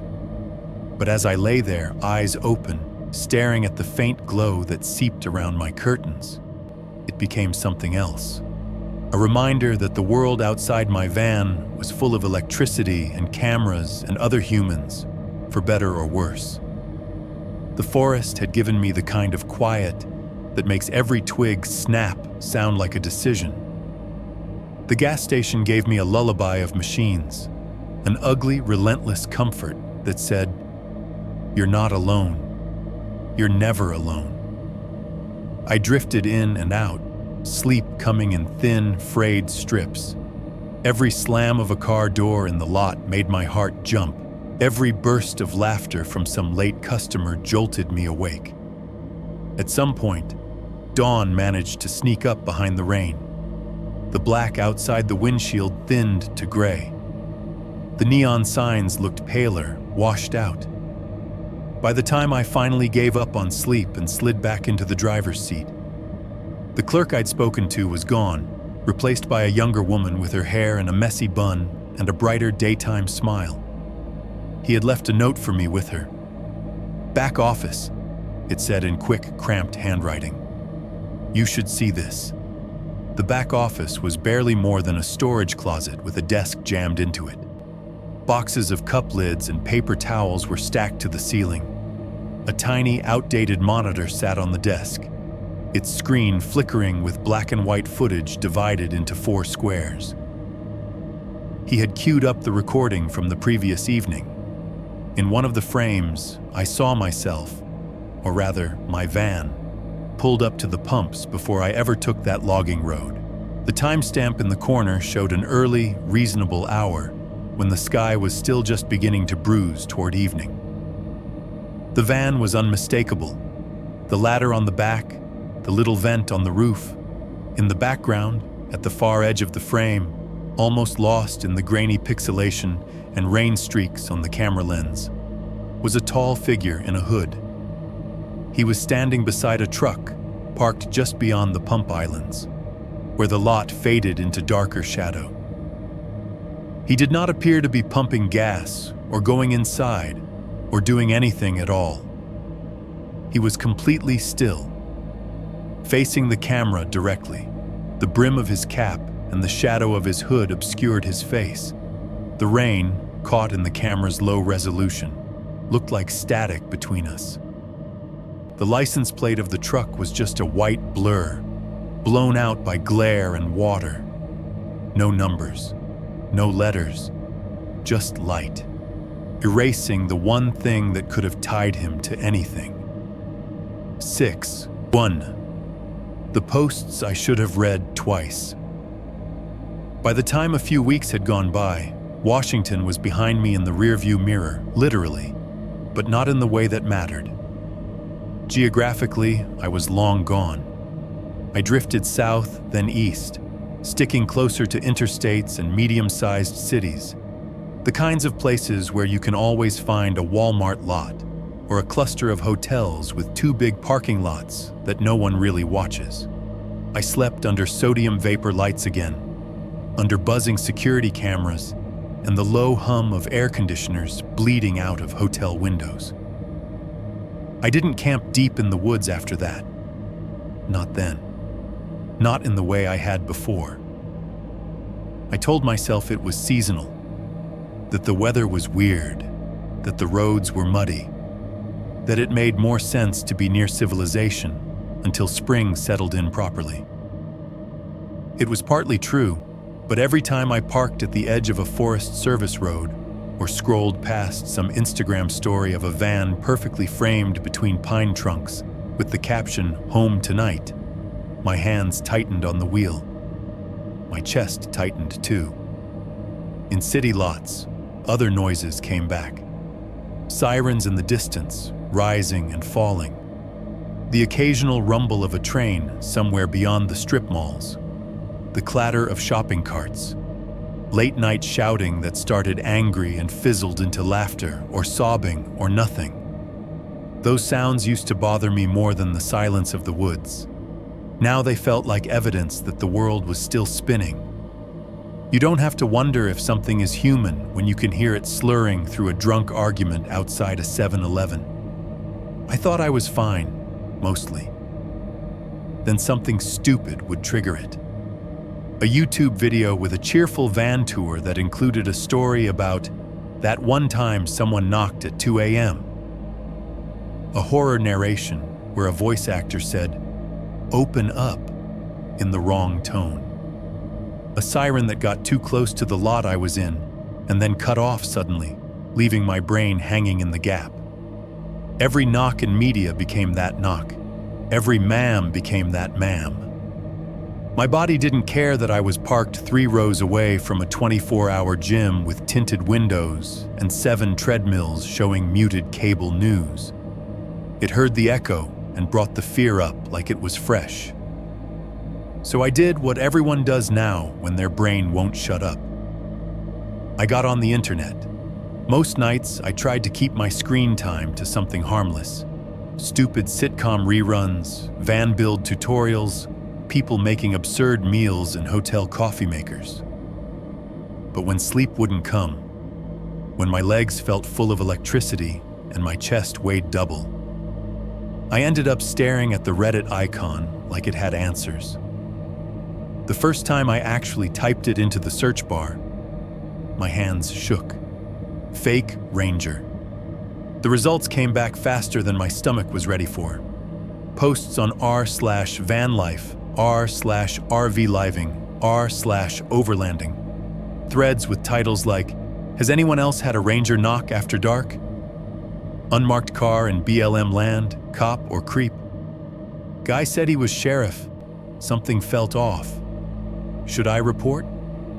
Most were years old. Their OPs probably parked in entirely different rigs by now, or back in apartments, or not around at all.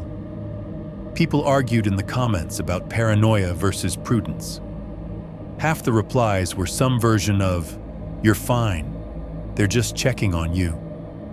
The other half were not. One post from a woman in a Class C motorhome stuck with me. She described being at a campground that was nearly empty in the shoulder season, parked at the end of a loop, when a plain sedan eased up near midnight and a man in jeans and a dark jacket knocked on her door.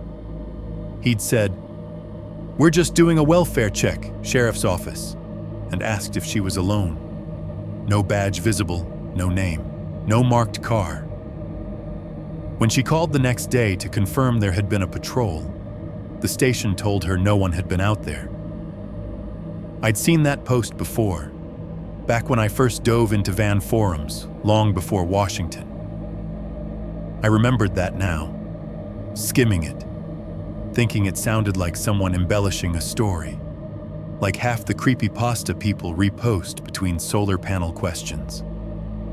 I'd scrolled past it then, half smirking, half rolling my eyes. At 1 a.m, in a Cracker Barrel lot 3 states away from where my night in the clearing had been, I read every word twice. Then I searched again. Fake cop campground. Sheriff knock RV night. Said he was Ranger, no badge. The patterns started to line up in ways I hated. People in plain clothes, no reflective gear saying, "We're just checking on you," or "We had a report," without ever specifying from whom. Unmarked sedans, old pickups, vehicles parked just out of the main beam of light, voices using the right words out of order. Sheriff's Department instead of County Sheriff's Office, or Ranger Service instead of Park Ranger, little tells that most of us would never catch unless we'd had reason to listen too closely. The phrase that made my stomach twist was from some guy on r/truck campers who wrote, "He kept knocking like he already knew I was in there. Not loud, not that cop knock, just this patient little tap.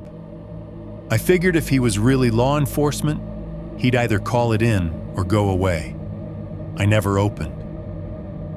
He'd gotten home, called the department, and heard the same thing I had. No one was assigned to that area that night. There were arguments in the comments, of course. People saying, "Could have been a volunteer," or "Sometimes they log it weird," or "You're all paranoid, officials knock on doors all the time." But once you've stared at the inside of your own thin metal wall while a stranger outside tries on the word sheriff like a mask, you learn to read past the noise.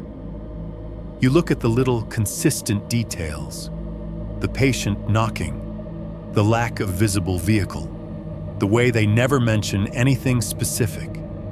No plate number, no complaint from a neighbor, no, we got a call about a disturbance.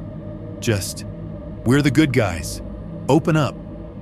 I went looking specifically for that phrase. Sheriff's Department, open up. It felt masochistic, typing it, like invoking something. Most of what came back were movie quotes, old cop show scripts, memes, but buried in there were accounts that hit closer. People talking about a disembodied voice on the other side of a door in an RV park, or a trailer on the edge of some county line, saying the same words without the body language, without the backup that usually comes with a badge. They mentioned the same feeling I'd had, the sensation that the sentence was being spoken by someone who liked how it sounded in their mouth more than someone reciting a routine. Late at night, with my phone inches from my face, the glow painting everything inside the van in cold light. I scrolled and scrolled. I read threads I knew I'd skimmed in the early days of van life and not taken seriously. Back then, from the safety of my first long stint under trees, those posts had been cautionary tales for other people. Stories to shake your head at, maybe to file away as trivia. Now they read like mirrors, little variations on the same theme, scattered across states and years, knocks that come in threes, voices that identify themselves only after waiting, like they're testing how much fear you'll generate on your own. The wrong wording at the wrong time. In one comment, someone had written, "The guy said Sheriff's Department like a kid trying on his dad's suit. It almost fit, but you could see the seams." I stared at that line for a long time. That was it. That was exactly it. The next time I watched a horror channel on YouTube and the narrator started a story with, "I was sleeping in my car in a parking lot when someone knocked on my window," my heart rate spiked so fast, I had to pause the video. The knocks were always sound effects in those recordings, added in post, clean and stylized. But my body didn't care. The memory of my own real ones climbed out of whatever box I'd shoved it into and took over. I stopped being a consumer of those stories. I started noticing that when narrators said, "A lot of you have sent me stories about fake cops and rangers," I was one of the people they meant, even if they didn't know it. I wasn't special. I was one data point in a pattern. A woman in a van, alone, out where she thought she had traded danger for quiet. Someone outside learning her silhouette by the light leaking around her curtains. On nights when the parking lot was particularly loud, sirens close and engines roaring, I would lie there staring at the ceiling, phone slack in my hand, and replay it all like a tape.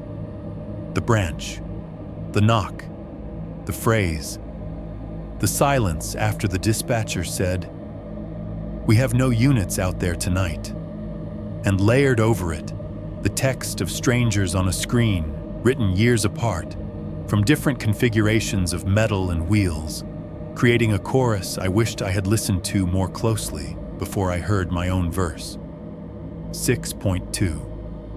Messages from people who did open the door. Reading strangers' posts was one thing. Reaching out to them made it real in a different way. I started with the ones that sounded closest to what had happened to me. Not the vague, weird vibes stories, but the ones with specific phrases and too familiar beats. Knocks in the middle of the night. Official-sounding voices with no cars to match. The wrong titles in the wrong mouths. I sent a couple of tentative messages. I kept them short at first, trying not to sound like a crazy person or a voyeur. "Hey, I just read your post about the fake ranger. I had something similar happen in Washington. Do you mind sharing more detail?" For a while, no one answered. People vanish off forums all the time. Accounts go dormant, rigs get sold, lives change. I almost convinced myself to let it go. Then a reply popped up from a username I vaguely remembered. Someone who'd been active on r/RV living for years. The kind of old hand everyone thanked in the comments. He said his name was Mark, 50s, retired electrician. Full-timing in a 20-year-old Class C that he called The Box. His message started with a simple line: "You did the right thing not opening." We switched to email because he hated Reddit's interface. His typing was careful, sentences short, no unnecessary flair. He told me about a night in Utah, out near some BLM land he'd been using for years. He was parked in a wide, dusty pullout off a dirt road, the kind of spot that fills up with weekenders when the weather's good and sits empty when it's not. That night, it was windy and cold, and he was alone. No other rigs, no tents, no campfires dotting the dark. Around 2 a.m, someone knocked on his RV door. 3 measured knocks. He described it almost the same way I had in my head. The sound of knuckles on thin metal, coming not just through his ears, but through the bones of his face where it pressed against the pillow. The way it vibrated the cheap wood paneling and rattled the cabinet above the dinette. He got up and did what I hadn't. He looked out through the shade first, saw a man in a tan jacket and a round-brimmed hat standing in the beam of his own porch light. "Ranger," the guy said, loud enough for his voice to cut through the wind. "Need you to step outside and sign a citation. Campfire restrictions out here, you're in violation." Mark hadn't had a fire. There was no ring at his site, no pit. Just his RV and the pack of coyotes he'd heard way off earlier. "What fire?" He'd called back through the door. The man told him they'd had reports. That policy was to get a signature on the spot, that if he didn't step out peacefully, he'd have to call for backup. "I was half asleep," Mark wrote. "My first instinct was to do what we all do, open the damn door and be cooperative. But something didn't fit. The jacket wasn't quite right. No patches, no name tag visible in the harsh porch light.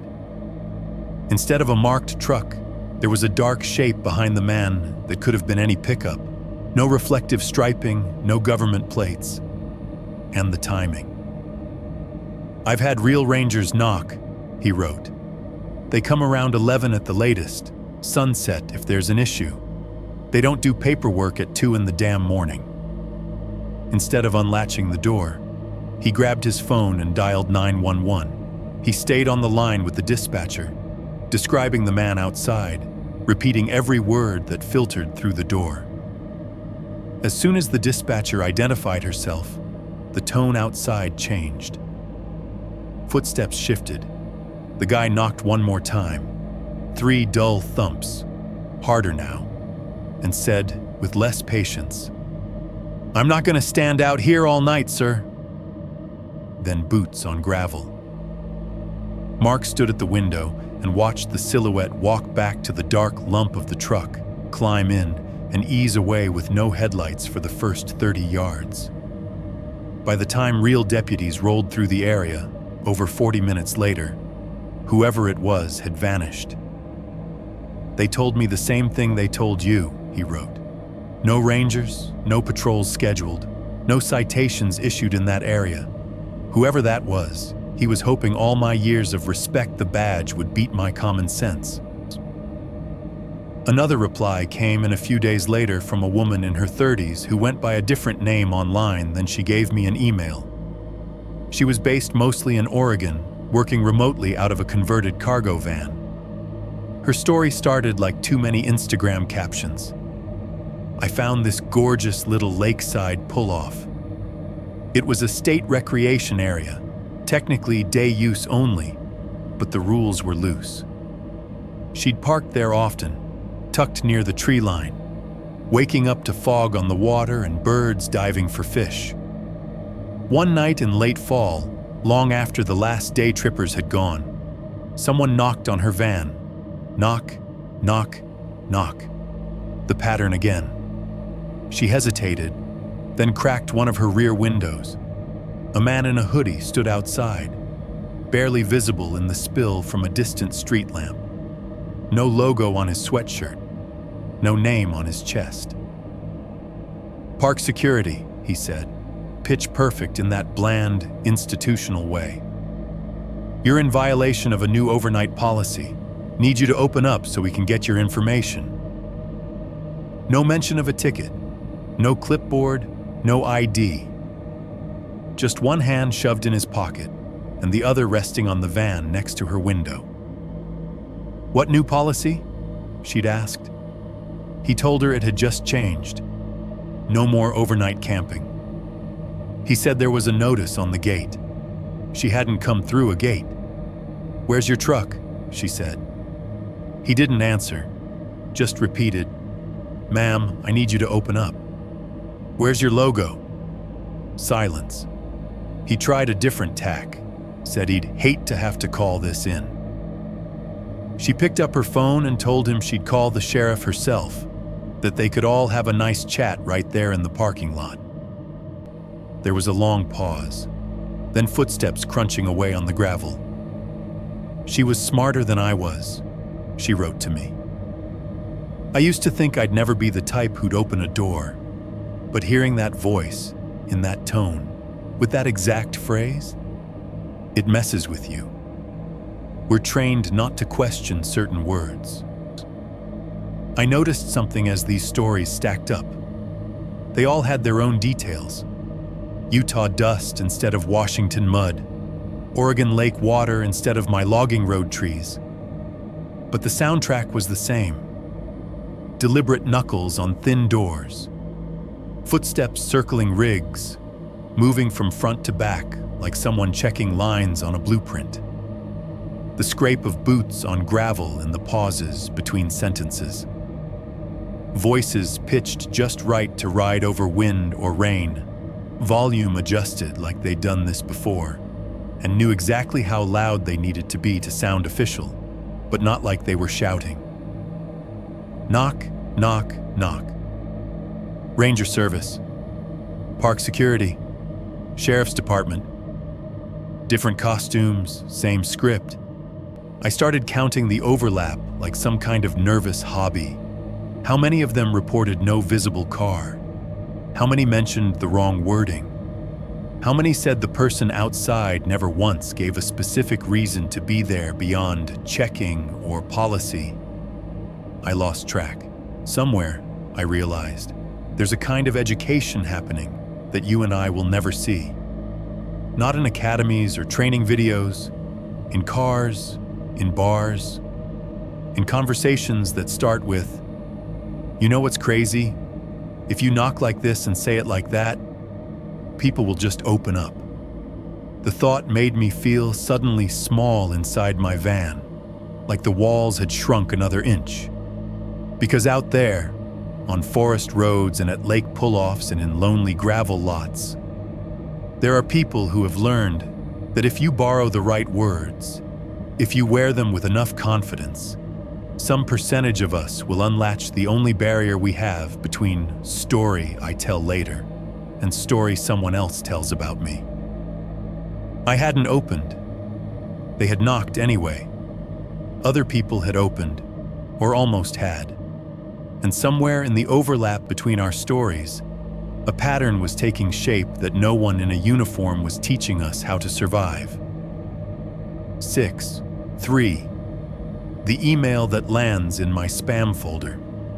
By the time I hit New Mexico, the Washington night had become something I carried around like a stone in my pocket. Heavy, always there, but smooth from being rubbed over so many times.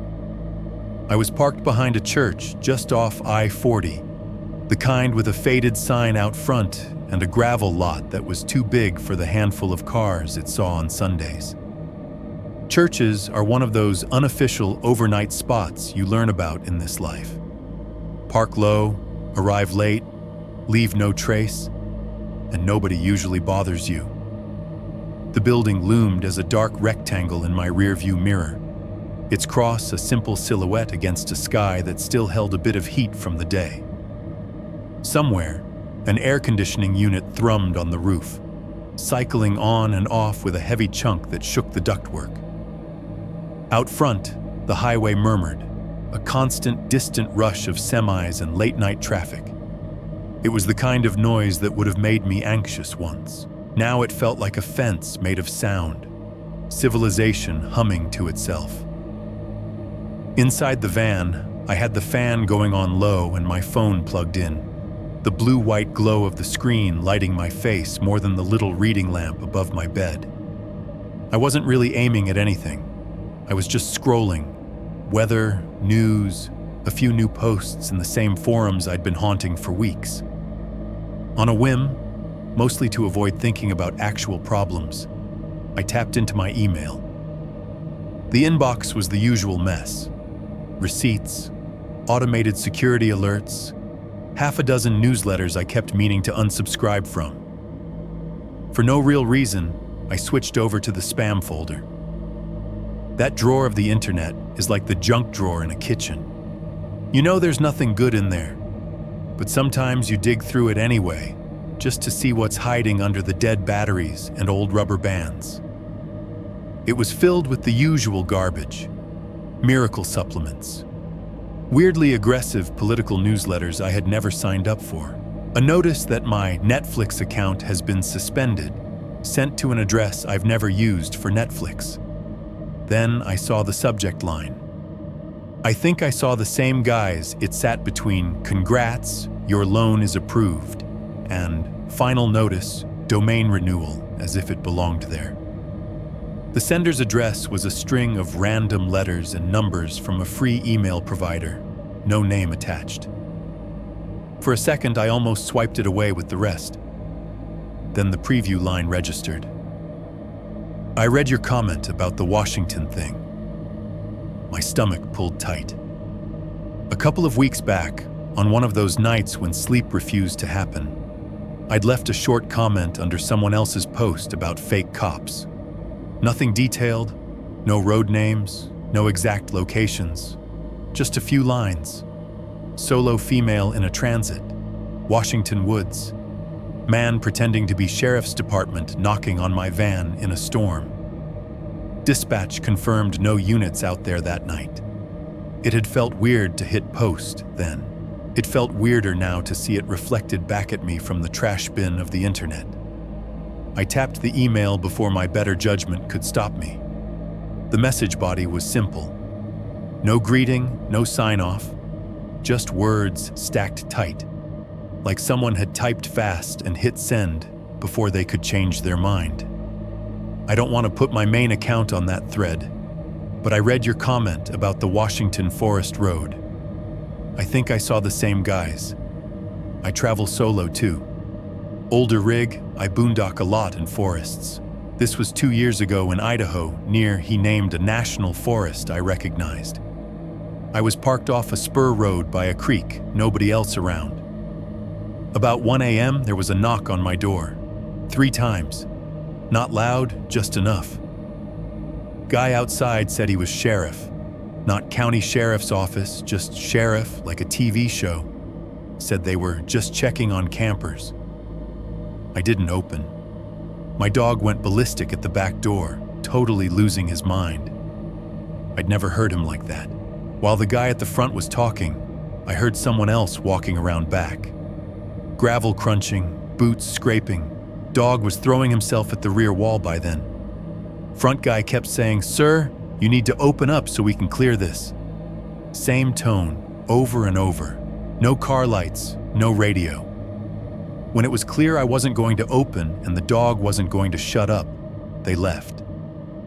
I watched one of them walk away through the blind and took a quick picture with my phone. It's crappy, but you can kind of see him. Never posted about it because people already think we're paranoid doing this life. But when I saw your comment, I got that same feeling in my gut. Attaching the pic. Maybe you'll see what I mean. There was an attachment icon at the bottom. JPG, small file size. My thumb hovered over it longer than I'd like to admit. Behind the church, the AC unit on the roof cycled off. The sudden stillness made the highway noise loom larger. In that brief quiet, I could hear the tiny click of my own swallow, the faint, plasticky squeak as my hand tightened on the phone case. I tapped the photo. It opened slowly, like it knew what it was carrying. Pixels resolving from blocks of gray into something more defined. The picture had clearly been taken through blinds at night. Horizontal lines cut across the frame where the slats caught and reflected the flash. Rain streaked everything, turning the world into vertical static. Centered in the shot, a few yards from the camera, a man in a dark hoodie was walking away from what looked like an older RV, boxy, with a ladder on the back and a faded stripe down the side. His hood was up, shoulders hunched against what must have been a cold drizzle. His face was turned slightly away, half obscured by the brim of a baseball cap. What you could see of his jaw was just pale blur. If that had been all, I think I would have stared at it, felt weird, and filed it under unsettling but inconclusive. But it wasn't all. Because in the background, beyond the figure, past the gravel and the sliver of tree line, and what might have been a fire ring, there was another vehicle. White. Tall. The side angled just enough toward the camera that you could see the outline of the windows, the curve of the roofline, the little square of a vent near the back. A Ford Transit. My Ford Transit. The plate itself was nothing but glare, a bright rectangle blown out by the reflection of someone's flash or some distant light.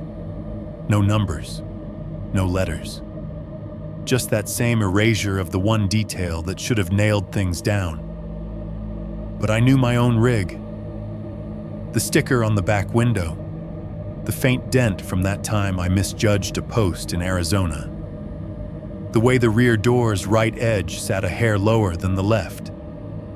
It was my van, sitting in what looked very much like a circular clearing at the end of a spur road in Idaho, 2 years ago. My first reaction was denial, as stupid as that sounds. Lots of people drive white transits, my brain argued. It's a popular build.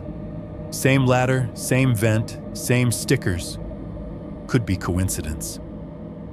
Then I saw the little decal near the bumper, the one I'd picked up at some junky tourist shop. A minimal outline of a desert sunset. Nobody else would have that in that exact spot. My own phone chimed as if to punctuate it. A random notification from some app. The sound made me jump so hard I almost dropped the device onto the floor. I backed out of the photo and looked at the timestamp the email provider had tagged onto the attachment. Sent with metadata intact. The original image date was right there. It was 1 week before my night in the Washington clearing. 1 week before I parked at the Chevron. 1 week before I stared at a man in a hoodie outside my door and listened to him try on the words, Sheriff's Department. I scrolled back in my own mental map. Idaho. I had cut through that national forest on my way north. I remembered the spur road now, the creek. The way I'd decided not to stay because something about the site felt used. Not trashed, just lived in. Old tire tracks. A sense that I was walking into a story that had started without me. I had parked there anyway for an hour to make dinner. I'd watched the water while my pasta boiled, listened to my podcast, and then rolled out, chasing daylight toward Washington. I never saw anyone. That's what I thought at the time. Now, in my tiny moving home parked behind a church states away, I stared at that blurry Idaho photo of a stranger in a hoodie walking away from someone else's RV, my own van parked ghost-like in the background. The person who took that shot had been inside their rig, blinds tilted just enough to get a glimpse. Their dog had been going berserk at the back door. The man in the photo had his shoulders hunched against the rain in a way I recognized. The angle of his cap was the same as the one I'd seen for a split second in my driver's window.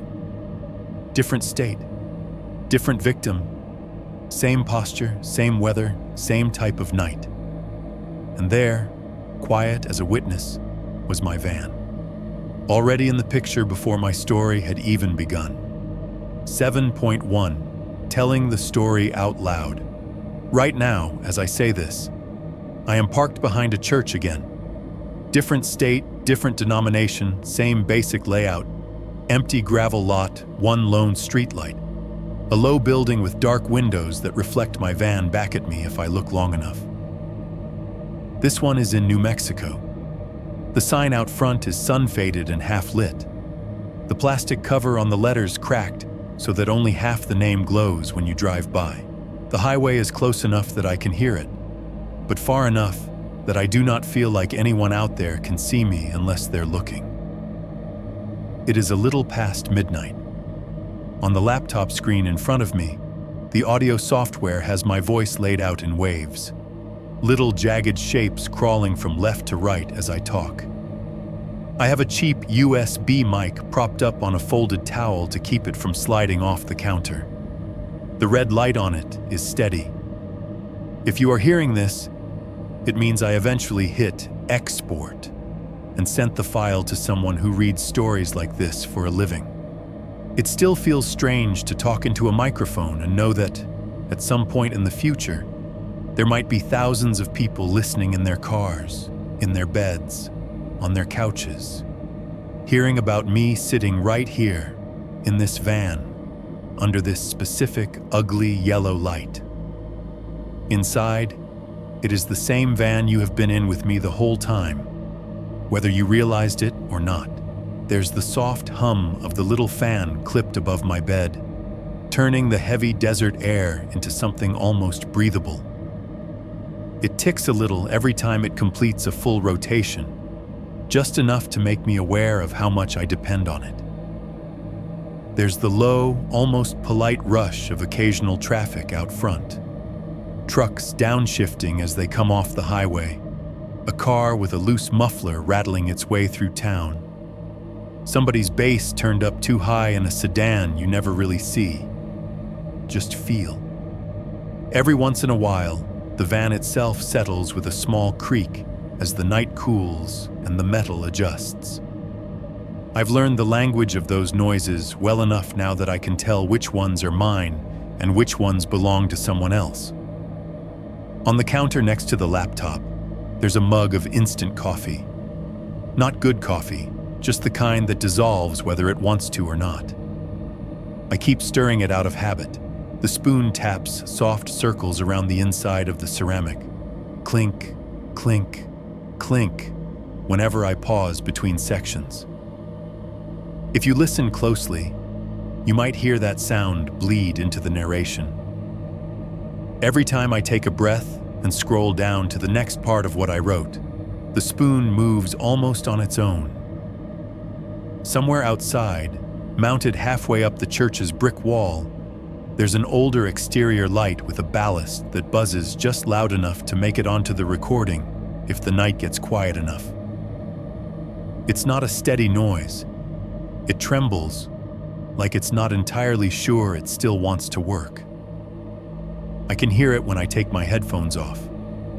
In the mix with the fan and the laptop and my own voice, it becomes part of the bass line. A few minutes ago, a dog barked exactly once from somewhere in the neighborhood behind the church. One sharp, questioning sound. Then silence. I'm not going to lie. I stopped recording and waited after that. Eyes on the rear camera feed until I decided it had nothing to do with me. Then I went back to talking. If I sound calm to you, I need you to understand that is partly practice and partly editing. When I play back my own voice, it's disorienting. It sounds flatter than it feels in my chest, like someone telling a story they heard from a friend instead of someone who still wakes up certain nights with their heart already running. I have re-recorded small sections of this 3 or 4 times, not because the details were wrong, but because my tone was too shaky, too clipped, too much like I was still back on that logging road, counting the knock patterns. There's a weird pressure that comes with sending a story to a horror channel.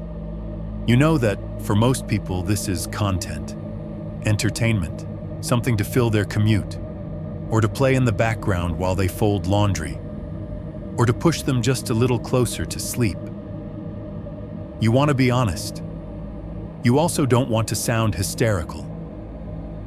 So I am sitting here, in this van, under this light, in a lot behind a building where people gather once a week to believe in something that is not this. And I am trying to thread that needle for you. I am telling you about the night in Washington where I followed all of my rules and it still was not enough. I am telling you about the men who used the words Sheriff's Department like a password they thought would always work. I am telling you about the phone call where I heard, "We have no units out there tonight," and realized I had been auditioning for someone else's script without agreeing to the part. And I am telling you about the photo that landed in a spam folder, the one with my van in the background like a ghost I didn't know I was leaving behind. The reason I am not somewhere in a forest right now, under trees, with no one around me but wind and wildlife, is not because I suddenly hate nature. It's because I understand now that trees don't guarantee safety just because they're pretty. Out here in the lifestyle people like to romanticize with drone shots and soft music, your safety is usually one thin barrier away. One door, one lock, one layer of metal or fiberglass. Where you choose to park that barrier matters. I used to think the hum of a lot like this, the buzz of a faulty ballast, the flicker of a half-dead sign, the hiss of a soda cooler cycling on and off, was uglier than the quiet of the woods. I thought cameras were for other people, criminals, drunks, the kind of drama you go on the road to escape. Then I watched my own home, frozen in grainy Chevron footage, sharing a frame with a man in a hood who liked saying, "We're the sheriff," when he wasn't. Now I sleep where lenses can see me. Out here, behind the church, I can count 3. The one on the corner of the building aimed at the lot. The one on the nearby bank drive-through that catches this angle by accident. And the little bubble camera at the stoplight out front that sweeps the intersection. I know because I checked earlier, walking a slow circle around the property with a hoodie on and my hands in my pockets, mapping angles the way someone else once mapped mine. If you are listening to this late at night, maybe in your own car or bed or chair, maybe you have your lights off, trying to get that extra little chill from a stranger's voice in the dark. I'm talking to you directly now. This story is not here to convince you never to step into the woods again. I still believe in quiet places. I still believe in empty pull-offs that feel like luck when you find them at sunset. But I no longer believe in the idea that danger lives only under neon and in alleys and in the shadow of city bars. Sometimes, the worst sound you will ever hear is 3 polite knocks on thin metal in a place where no one should be knocking. Sometimes, the scariest sentence in your life will come in a steady voice from just outside your door, saying words that sound official enough to override your own fear. The reason I'm recording this and sending it to a horror channel, instead of just letting it sit in my hard drive forever, is simple. By the time I read that first post from the woman in the campground, it was already too late for it to warn me. I had scrolled past it when it might have helped, and only came back to it after the fact, when it turned into a mirror. I don't expect everyone who hears this to change how they live, but if one night, months or years from now, You are lying in your own parked vehicle somewhere. Forest, lot, rest area, wherever. And you hear a certain kind of knock and a certain kind of voice outside. I want a small part of this story to stand up in your head, louder than the voice outside, louder than the part of you that has been trained to open doors for things that sound like authority. Because right now, as I'm stirring this coffee and watching my own waveforms scroll across my laptop screen, I am not hearing knocks. But I remember exactly what it felt like when I did. And I can promise you one thing. Silence is not always safety. Sometimes it is just the space someone else is giving you to talk yourself into turning the lock. 7.2. When history repeats as sound. On the screen, the night in Washington is just a shape. It is a long, jagged waveform that runs left to right. My voice turned into little peaks and valleys in the audio program. I can see where I raised my volume talking about the chevron footage, the thicker sections where I rambled, the thinner places where I dropped into something closer to a whisper. I scroll back a bit, find the spot where I first say, I woke up to the sound of a branch snapping under my van. That sentence looks like any other on the timeline. It does not glow or twitch or give any sign that, for me, it is the point where everything tilts. I take a breath, hover the mouse over the little red circle again, and for a second, all I see is that night. The bed, the dark, the branch. Don't be dramatic, I tell myself. It's just a sentence. I hit record. The red light on the software lights up again. The waveform begins to move, empty at first, then filling with my voice. I was asleep when it happened, I say. Dead asleep. And then I heard, I stop. Not because of Washington, because of a noise in New Mexico. It is barely anything. Just a small, crisp sound on the side of the van, directly to my right. Like someone flicked their fingernail against the metal once. A single tack. Not 3 knocks. Not a scrape. Not boots in gravel. Just one. The kind of sound that would normally vanish into all the others. The fan, the highway, the distant AC unit on the church roof grinding through another cycle. The problem is that I am sitting here in the quiet between words, headphones over my ears, tuned in so hard to my own voice that even my breaths show up as blips on the screen. So that tiny noise lands like a pin on a glass table. I freeze, hand hovering over the keyboard, eyes flicking automatically toward the passenger side wall. Of course, I can't see anything. The window cover is up. The curtain is drawn. From where I'm sitting, there's nothing but the corner of the counter and the curve of the wall. I hold my breath and listen. Nothing else. No follow-up tap. No drag, no footsteps outside on gravel or asphalt. The fan hums. The laptop's internal cooling fan whirs a little louder as if mirroring it. Out front, a truck rolls past on the main road, tires hissing on pavement from some older storm. My fingers are still on the keys, the red record circle still glowing on the screen, capturing nothing but the faint bed of noise inside the van and the stutter in my breathing. Bug, I say out loud, just to put something in the space, to put a word on it. Or a rock, or that stupid tree branch. There is a scrawny little tree growing out by the edge of the lot, close enough that the wind occasionally makes its limbs kiss the side of the van. I know this because I checked for clearance when I parked. It hadn't touched all evening, but the night's cooler now. Maybe the air shifted. I stop the recording, mark the take as cut, and roll the cursor back. This is the kind of thing I would normally edit out. A stammer, a pause, the little blip where my brain went somewhere else. I let it go this time. Then I hit record again.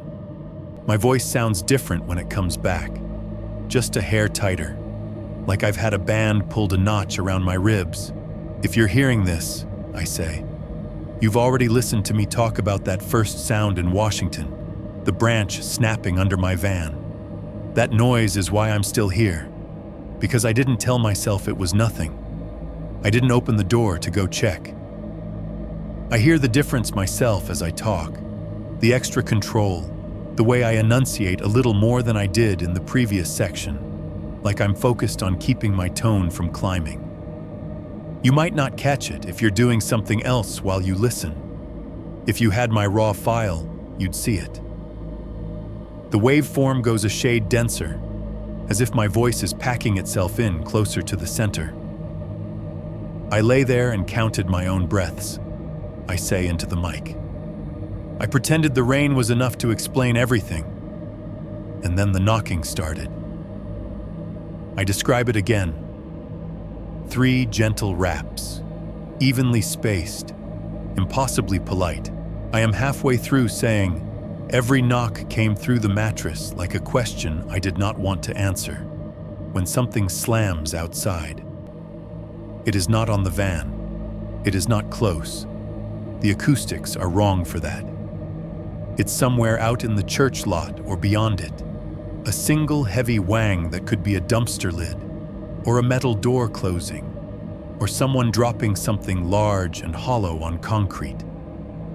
The sound echoes just enough off the brick to make it into my ears as a dull, distant thud. In my headphones, the timing feels wrong in exactly the way that makes it feel too right. On the screen, my waveform jumps. My volume spikes as I say knocking, and the mic picks up a ghost of the outside noise as a thickened bit of static underneath. I stop talking mid-sentence. Silence sits in the recording for about 3 seconds.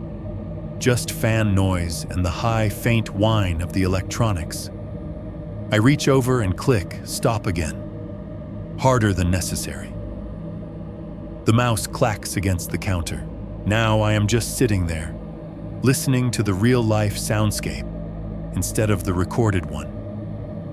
The church's AC unit kicks back on with a low, dragging start. Somewhere down the block, a motorcycle revs, then fades. The streetlight outside continues its low, electrical hiss. There is no follow-up slam, no footsteps.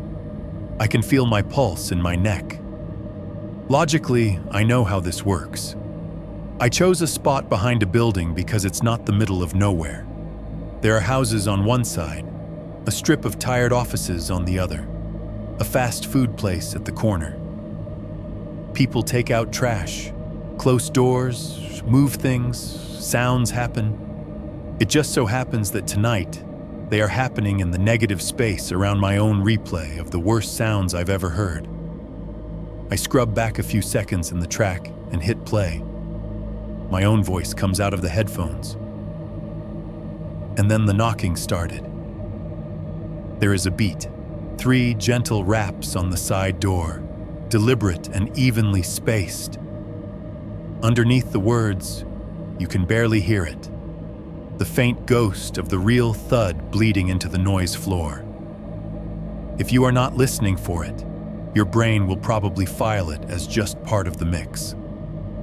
Sitting here, knowing exactly when it hit in real time, it sounds like someone has stepped on the line between past and present with one heavy boot. I exhale a little too sharply. That breath shows up as its own miniature mountain range in the waveform. Okay, I say into the empty van. Okay, keep going. I hit record one more time. This is the part, I tell the mic, where in Washington, the voice finally spoke, where he said the words that are never going to sound the same to me again, no matter who says them, no matter where I am. The laptop's cursor crawls forward, painting my voice into the file. My eyes keep drifting to the side windows, even though I can't see anything out of them. Outside, a car turns off the main road and cruises slowly past the lot entrance. I can hear the change in tire noise as it goes from highway asphalt to the more textured street beside the church. It does not pull in. The sound fades. I swallow and keep going. I was lying there, I say, counting the seconds between each set of knocks when he finally said it, right through the rain, like he'd been practicing. I can almost hear it in my bones before I get to it. I take a breath, and then he said, "I tell you, Sheriff's Department, open up." At the exact moment the word "up" leaves my mouth, a man's voice cuts through the night outside. Not at my door, not right next to the van. Somewhere near the front of the church, out by the road or the side entrance, carried just enough by the air to reach me as a smear of sound. I can't make out the words. It's just the shape of a shout, one human calling to another, maybe telling a joke, maybe asking a question, maybe saying something completely unrelated to any of this. The timing is awful. On my track, I hear my own voice say the phrase that gutted me in Washington, and laid underneath it like a bad harmony is this live, present tense male voice cutting across. In the waveform, the two sounds overlap, creating a thicker band of audio right on that line. I stop talking so abruptly that the software captures it as a vertical cliff. Full sound, then nothing. My hand goes to the mouse. I hit stop, then take the headphones off entirely, letting them dangle around my neck, the soft ear pads brushing my collarbone. The van feels different without them, louder and weaker at the same time. I sit there, not breathing for a second, listening. The man's voice outside has already dropped back into whatever world it came from. Maybe into a truck cab, maybe into a house, maybe just away. I hear a car door slam faintly, then an engine turning over. Headlights sweep briefly across the thin crack in my front curtain, turning the interior a paler gray for half a heartbeat. Then they're gone, the engine noise receding toward the highway. No knocks, no footsteps approaching the gravel, just the buzz of the light, the fan ticking, the church roof unit grinding along like always. I look back at the laptop. On the screen, the last thing I recorded sits there waiting, silent now, frozen in time. My voice carried right up to the edge of that sentence, and the visual shape of the outside voice stamped into the same second. History, repeating itself as sound. Not perfectly, not with the same players or the same stakes, but close enough that for a moment, my body doesn't care about the difference. 7.3. Choosing not to check. There's a point where the headphones start to feel like blindfolds. After the voice outside, after the badly timed thud and the weird little tap on the side of the van, I just sit there for a minute with the headset around my neck, listening to the world without a filter. It sounds ordinary. The highway out front is doing its thing. Low, steady rush, broken by the occasional louder pass of a semi. Somewhere down the block, a dog barks twice this time instead of once, then goes quiet, like someone shushed it. The church's roof unit grinds through another cycle, rattles, then settles into a deep, mechanical sigh. I slide out of the bench and make my way to the driver's seat. It's pure reflex. You hear something and your body wants height, wants glass between you and the unknown, wants the widest possible angle on the place you've put yourself. The cab smells faintly like dust and old coffee. I pull the curtain back just enough and climb in, knee brushing the steering wheel. From here, the lot looks smaller than it felt when I walked it earlier.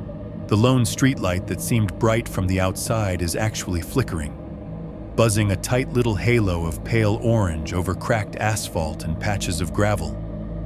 Moths orbit it in jittery, frantic circles, throwing small shadows down onto the pavement.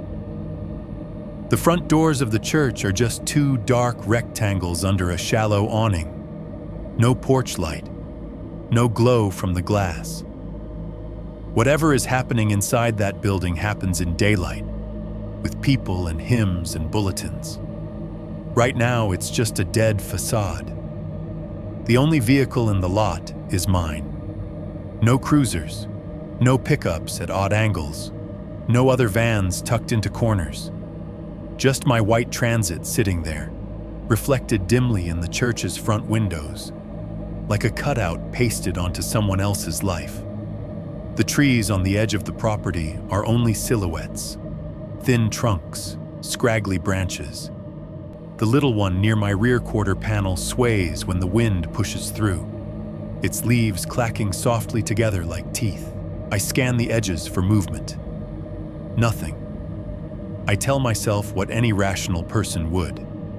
If someone wanted to be at my window, they could have done it already.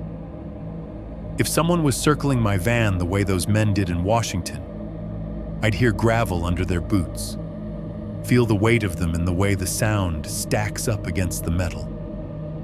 Instead, all I get is the faint tick of cooling engine parts and the larger, miles-away hum of the interstate. I sit there for a long 30 seconds, fingers resting on the keys in the ignition without turning them. The idea crosses my mind, sharp, insistent, to open the door, step out, walk a slow perimeter around the van, check the dust and gravel for fresh footprints, look behind the dumpster at the edge of the lot, stand in the exact place where someone would have to be to lay a hand against the side of my home and make that tiny, precise tap. It's tempting, for reasons that have nothing to do with bravery. I have spent years yelling at people in other stories from the safety of my screen. Why didn't you look? Why didn't you take a picture? Why didn't you check the damn window before you went back to bed? There's a part of me that wants to be the person who does it differently, who gathers evidence, who makes sure, who doesn't have to start every third sentence with, I don't know, maybe it was nothing. It would be easy enough. Keys, door, a sweep with my phone flashlight.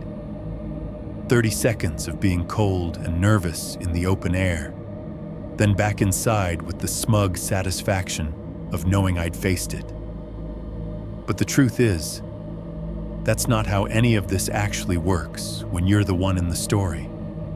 When you're the one sitting in the driver's seat of a van you've already seen in grainy footage next to men who lie about what they are, the calculus changes. You start to understand that sometimes the only control you have is over what doors you do not open. I take my hand off the keys. I don't turn the engine on. I don't crack the door. I don't walk the lot.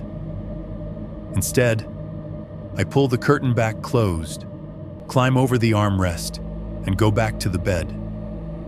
The laptop is still waiting where I left it, screen dimmed but not asleep, the cursor blinking patiently at the end of the last line I recorded. The microphone sits on its folded towel like a small, red-eyed animal. I don't put the headphones back on. I open a new document instead. The email draft to the horror channel is already half written. I've had it sitting in my drafts folder for days, skeleton paragraphs about who I am, what happened, why I think it might fit what they do. Up until now, it ended with me parking under the chevron canopy and the Idaho photo. I set the laptop on my knees, feel the slight warmth of the fan through the casing, and start typing about this moment instead. About the church, the streetlight, the sound that was probably a bug or a twig or the building creaking, the voice that was probably some guy telling a joke as he left the fast food place on the corner. I describe it in the same flat way I've described everything else, trying to get the details right. The time on the dashboard clock, the color of the bricks, the exact tone of the ballast's buzz. I tell whoever might be reading this later, some overworked narrator scanning for stories with the right mix of mundane and horrible. That statistically, it is probably nothing. I even typed those words. Statistically, it is probably nothing. I talk about stray cats, about HVAC units kicking on and off, about the wind picking up just enough to make a branch tap in a way it hasn't before, about how this is what sane people say to themselves in the middle of the night in order to sleep at all. You take all the ambiguous sounds and file them under house noises, even if your house happens to have wheels and a ladder on the back. I mean it, more or less. But because I've also spent the last few weeks reading other people's half-ignored warnings, I add one more line underneath. The kind of thing I never would have put in writing before Washington. I know, even as I tell myself that they are still out there. Not he, not that guy. They. The men who like knocking. The ones who find out which words make people override their own instincts. Who figure out that sheriff's department lands harder than Buddy or Hay. Who learn that if they do it enough times in enough dark places, some percentage of doors will open. I type that too in plainer language. Ever since that night in the woods, every time someone knocks on a van in a video, every time a voice outside claims authority without proof, I feel a cold certainty that those men are still out there, somewhere, testing new doors in new forests and lots. At the bottom of the document, I draft the last line of the story proper, the one that will sit right before the usual ending of these videos. The narrator's sign-off, the like button jokes, the sponsor message. I don't want it to be clever. I don't want it to be profound. I want it to be simple enough to stick. If anyone knocks on your van tonight and uses those words, remember what I did. Not what I felt. Not what I thought about doing. What I actually did. I did not open. I didn't even answer. I sat still and waited until I could move in a direction that wasn't toward them. When I'm done writing, I save the document, attach it to the email along with the audio file, and hover over the send button. I don't click it yet. Instead, I go back to the audio program. The waveform of the night's recording sits there, thick and jagged and full. I scroll along it, past the beginning, past the chevron, past Idaho and the spam folder, past the first mention of the church. I find the section where I said the phrase aloud. And then he said, "Sheriff's Department, open up." Without putting my headphones fully on, I slide one ear cup up against the side of my head and hit play. My own voice fills that ear, slightly compressed, a little flatter than real life. I hear myself build up to the line, the tiny catch in my throat before I say it. And then he said, I listened carefully for the outside voice that cut across it in real time. I expect to hear the muffled shout from the lot, the echoed syllables. What I hear instead, faint, almost buried under the room tone, is something else. Just 3 soft impacts, close to the mic. Not loud, not stylized, not the sharp, edited Foley of a horror sound effect. Knock, knock, knock. So quiet that if you're listening on bad speakers while you drive, you'll probably miss them entirely. So quiet that I have to replay the second half of the sentence 3 times before I'm sure they're really there and not my brain filling in blanks. I pull the headphone away, drop it back around my neck. I don't scrub back again. I don't crank the volume or start chasing decibels in the waveform, hunting for that exact bump. I sit there instead, hands off the trackpad, watching the cursor blink at the end of my typed line on the email draft. Outside, the ballast on the streetlight buzzes on, then dips, then steadies. The church's AC unit rattles through another cycle. The fan above my bed ticks on its slow, faithful rotation. The van creaks once as the night air cools the metal, expanding and contracting in the way it always has. I tell myself what I've told you. Houses breathe, vans breathe, audiophiles breathe too sometimes. Little bits of noise sliding into the gaps between words, artifacts of cheap hardware and tired nerves. That's the sane explanation. The one I would give a friend, or a cop, or anyone who doesn't know what it feels like to hear their own walls respond. I don't tell you whether I rewound to check again, whether I isolated the sound and measured it, whether I convinced myself it was nothing or decided it was something I would never be able to prove. The file is attached. The cursor keeps blinking. Somewhere beyond this lot, beyond this church, beyond this state, there are still dark pull-offs and empty clearings where polite knuckles test thin metal in the middle of the night. You are hearing this in whatever quiet you've chosen for yourself. If, later, after this ends, there's a sound in that quiet, a tap, a knock, a voice outside using words it has not earned, you'll have your own choice to make. Maybe it will just be your building settling.